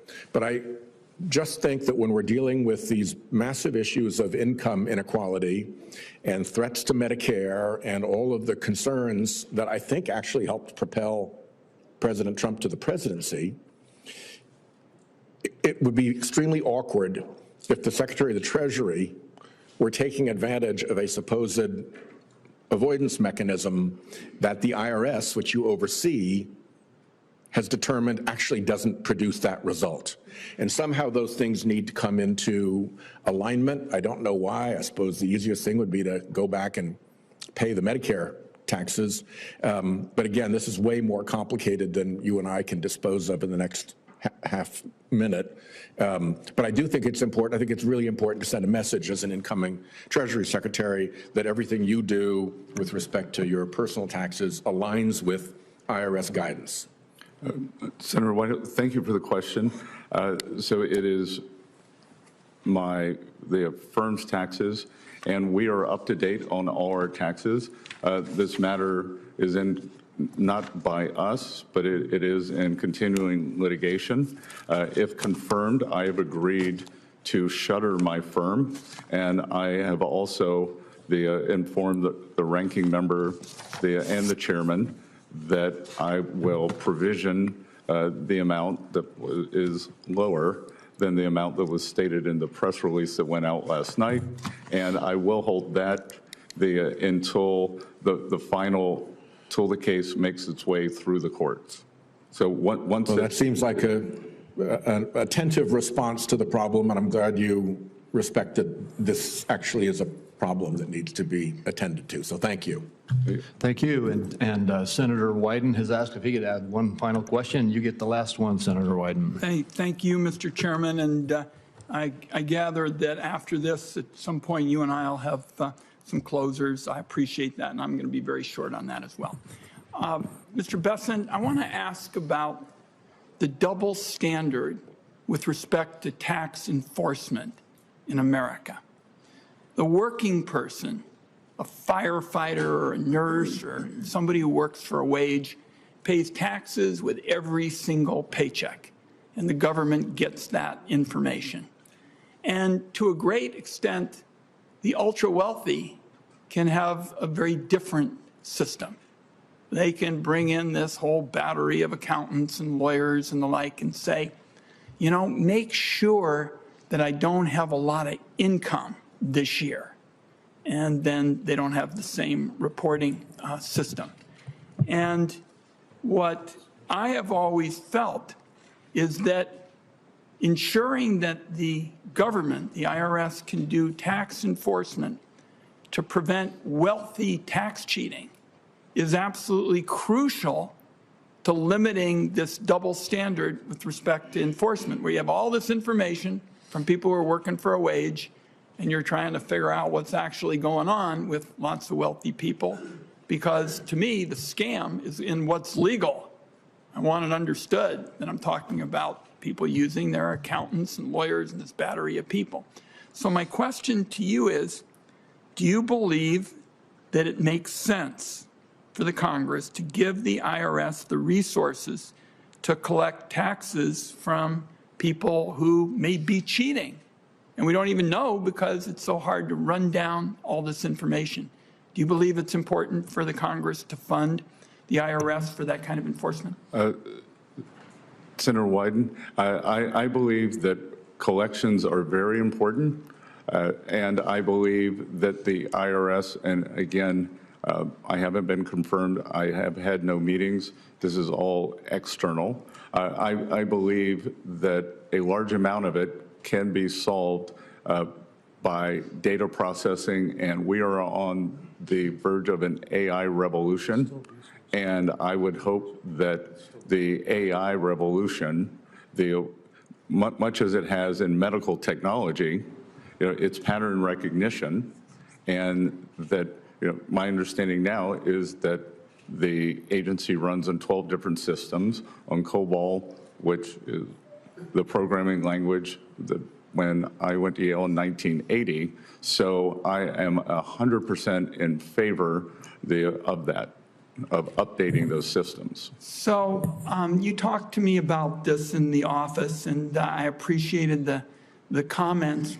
It's still resources. It's going to be computers, perhaps not people, but I showed up in the United States Senate when only one person, Pat Leahy, knew how to use a computer. And so we've seen these dramatic developments, and I think you're right, AI is going to shape the debate, but it still leaves the question, we're going to need resources. And again, what you've seen, because we don't have the resources to go after the wealthy tax cheats, people who use the earned income tax credit or something, they're the ones, who get the audits and the like. And I want to see in this position somebody make a commitment to making sure we'll have the resources to go after the wealthy tax cheats who have this unique kind of system. And I would acknowledge your point that certainly it's going to be a challenge in the years ahead with respect to AI and other technologies, but we're still going to need resources. Are you going to support that? If confirmed, I will come back to you with a plan for upping collections. On wealthy tax cheats? Well, you seem to believe that the wealthy cheat more, but that I think across the entire income spectrum. So you were saying that the wealthy have this special cachet, and if there is some large mother lode there, then to figure out how to crack that, whether it's through AI or some other means, that I will commit to coming back to you. Well, let me tell you why it's so important. Former IRS Commissioner Rettig, who was President-elect Trump's last IRS commissioner, testified here that the IRS needed additional multi-year funding because it was, quote, outgunned when it came to auditing wealthy individuals and large corporations. So the view that I have stated today is not just one that I offer, but a former Trump appointee said specifically that the agency was outgunned with respect to resources. So you've indicated that you'll continue the discussion. It's an important one. Thank you, Mr. Chairman. Good. Well, thank you. And why don't you go ahead with any closing remarks you'd like to make right now, and then I will wrap it up. I'm going to spare everybody, and especially the nominee, a filibuster. It's been a long morning. And Mr. Bessent, we started off with your confirming that you're going to protect taxpayers' ability to file their taxes for free directly with the IRS. I think that's constructive, because I think when it works for a second straight year, we're going to begin to join the rest of the Western industrialized world in making sure that our people have a chance to have a system that works for them, that empowers them if they choose it. With respect to some other issues, I'm concerned about a number of other matters, and we may need to have some additional conversations about it. What concerned me was your response to my question about wealth rather than work with respect to being favored in the tax code. And I think today that's a reality. That's just plain fact. And the people I represent know it, because they pay taxes with all their paychecks, and they're paying a higher rate than people who, as I've indicated today, have good lawyers and good accountants. So I continue to be very troubled by that. And some of the past reforms have tried to minimize those differences between tax rates for wealthy people and tax rates for workers. But I remain concerned about that. And with respect to some of the other issues, I leave you with the proposition that I haven't really heard you touch on, and it's the proposition that Bill Bradley and I have believed in these many years, is we want a tax code that gives everybody in America the chance to get ahead. And with differences like the one I've asked about, the difference between the rates for the wealthy and for workers, there's a long way to go to get it done. So I'll look forward to continuing some conversations. Thank you, Mr. Chairman. Thank you, Senator Wyden. And Mr. Bessent, we're toward the very end here. I'll be brief myself. I want to end where I started out. I think that it's very clear that you have acted in your dealing with the vetting of this committee in a very, very straightforward, courteous, and honorable way. When it comes to your qualifications to be the next Secretary of the Treasury, there is no room for debate, and you have shown that today here in the hearing. Your background, your training, everything, your candidacy ought to enjoy similar support, and I'm going to encourage my colleagues on both sides of the aisle to join with me in advancing your nomination. I appreciate your taking the time that you have taken to work with us over the past few weeks to get this process to this point. And with that, I would like to remind my colleagues that the deadline for submitting any questions for the record is 5 p.m. today. And without anything else, this hearing stands adjourned.